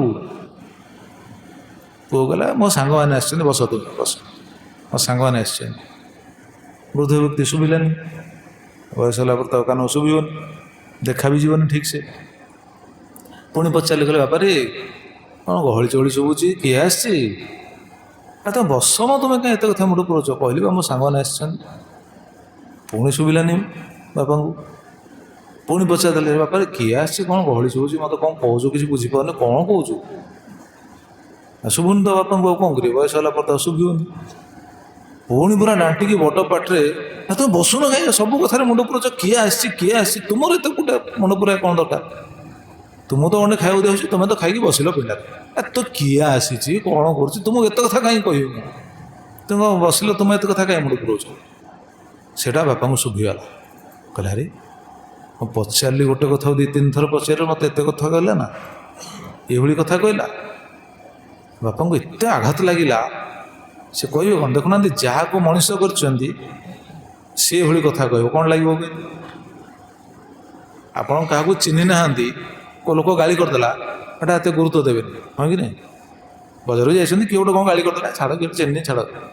ପୁଅଟା ଗାଳି କଲେ ଜୀବନ ସାରା ଛାତିରେ ରହିବ ଆଉ, ନା ନାହିଁ? ପୁଣି ଯାହାକୁ ମଣିଷ କରିଥିବେ ସିଏ ଯଦି ଗାଳି କରିଦେଲା, ସିଏ ଯଦି କହିଦେଲା କିଛି କଥା, କ'ଣ ଲାଗିବ ଚିନ୍ତା କରନ୍ତୁ। ତ ବାପା ଚିନ୍ତା କଲେ, ଆରେ ବଡ଼ କଥା କହିଲା ତ ଇଏ। ବିଚାର କଲେ, ଠିକ୍ ଅଛି, ପୁଅକୁ ଶିକ୍ଷା ଦେବା ଦରକାର। ତ ସାଙ୍ଗମାନେ ସବୁ ପଳେଇ ଗଲେ। ଗଲା ପରେ ବାପା ଡାକିଲେ ପୁଅକୁ, କହିଲେ, ବାପାରେ ଆସେ, ତୋ ସହିତ ଟିକେ କଥା ଅଛି। ପୁଅକୁ ଡାକିଲେ, ବୋହୂକୁ ଡାକିଲେ, ନିଜ ସ୍ତ୍ରୀଙ୍କୁ ଡାକିଲେ, ସମସ୍ତଙ୍କୁ ଡାକି, ଘରେ ତ ମୁରବି ନା, ମୁରବି ଶିକ୍ଷା ଦେବେ ନା ପୁଅକୁ। ବସେଇଲେ, ବସେଇକି ପୁଅକୁ କହିଲେ, ବାପା ମୁଁ ଟିକେ ଜାଣିବା ପାଇଁ ଚାହିଁବି, ତୁ ଟିକେ ମୋତେ କହିବୁ। ପୁଅ କହିଲା, କ'ଣ ଜାଣିବା ପାଇଁ ଚାହେଁ? କ'ଣ ଆଜି ତ ମୁଣ୍ଡ ପାଗଳ ହେଲା ନା କ'ଣ, କ'ଣ ଗୋଟେ ବସେଇକି ଗୋଟେ ମିଟିଂ କଲଣି? ପୁଅ ତାର ବୁଝୁଛି। ସେ କହିଲା, କ'ଣ କିଛି ଗୋଟେ କାମ ଧନ୍ଦା ନାହିଁ, ଗୋଟେ ବସେଇକି ଗୋଟେ ହିସାବ କଲଣି? କହିଲା, ହଁ ତୁ ବସ୍ ଟିକେ ଶୁଣ, ମୋ କଥାଟା ଟିକେ ଶୁଣ, ମୁଁ ଗୋଟେ ଗୁରୁତ୍ୱପୂର୍ଣ୍ଣ କଥା କହିବି, ଟିକେ ଶୁଣ।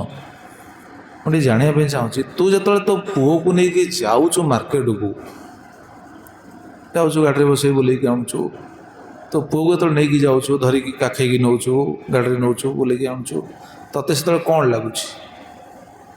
ଆନନ୍ଦ ଲାଗୁଛି ନା ବୋଝ ଭଳିଆ ଲାଗୁଛି? କହ, କ'ଣ ଲାଗିବ ଆଜ୍ଞା?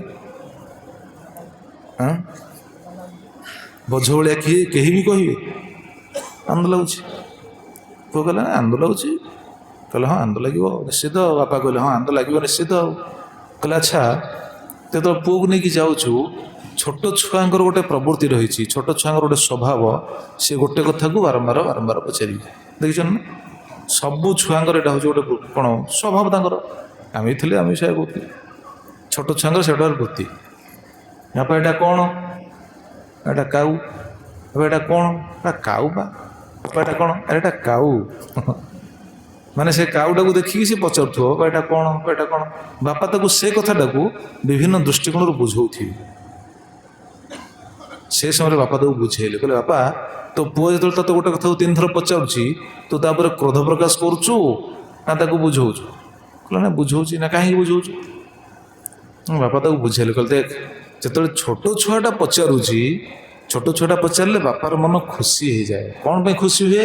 ନା ମୋ ପୁଅଟା ବଢ଼ୁଛି, ବଡ଼ ହେଉଛି, ତାର ଜାଣିବା ବୃତ୍ତି ଆସୁଛି, ଜାଣିବା ମନୋଭାବ ଆସୁଛି, ସେ ଗୋଟେ ଜିନିଷ ପରେ ଜାଣିବା ପାଇଁ ଚାହୁଁଛି। ତେଣୁ ତୁ କ'ଣ କରୁଛୁ? ବା ସମସ୍ତେ ବାପାମାନେ କ'ଣ କରନ୍ତି? ପୁଅକୁ ଶ୍ରଦ୍ଧାରେ ବୁଝାନ୍ତି।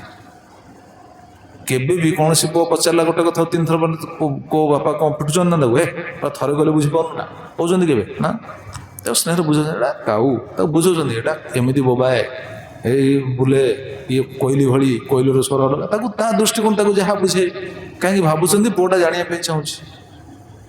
ବାପା ସେଟା ବୁଝେଇଲେ, କହିଲେ, ତୁ ଯେତେବେଳେ ଛୋଟ ଛୁଆ ଥିଲୁ, ମୁଁ ତତେ ଯେତେବେଳେ ନେଇକି ଯାଉଥିଲି ମାର୍କେଟକୁ, ତୁ ସେମିତି ପଚାରୁଥିଲୁ। ତୁ ସେମିତି ଯେତେବେଳେ ପଚାରୁ, ମୁଁ ସେତେବେଳେ ତତେ ବୁଝାଏ।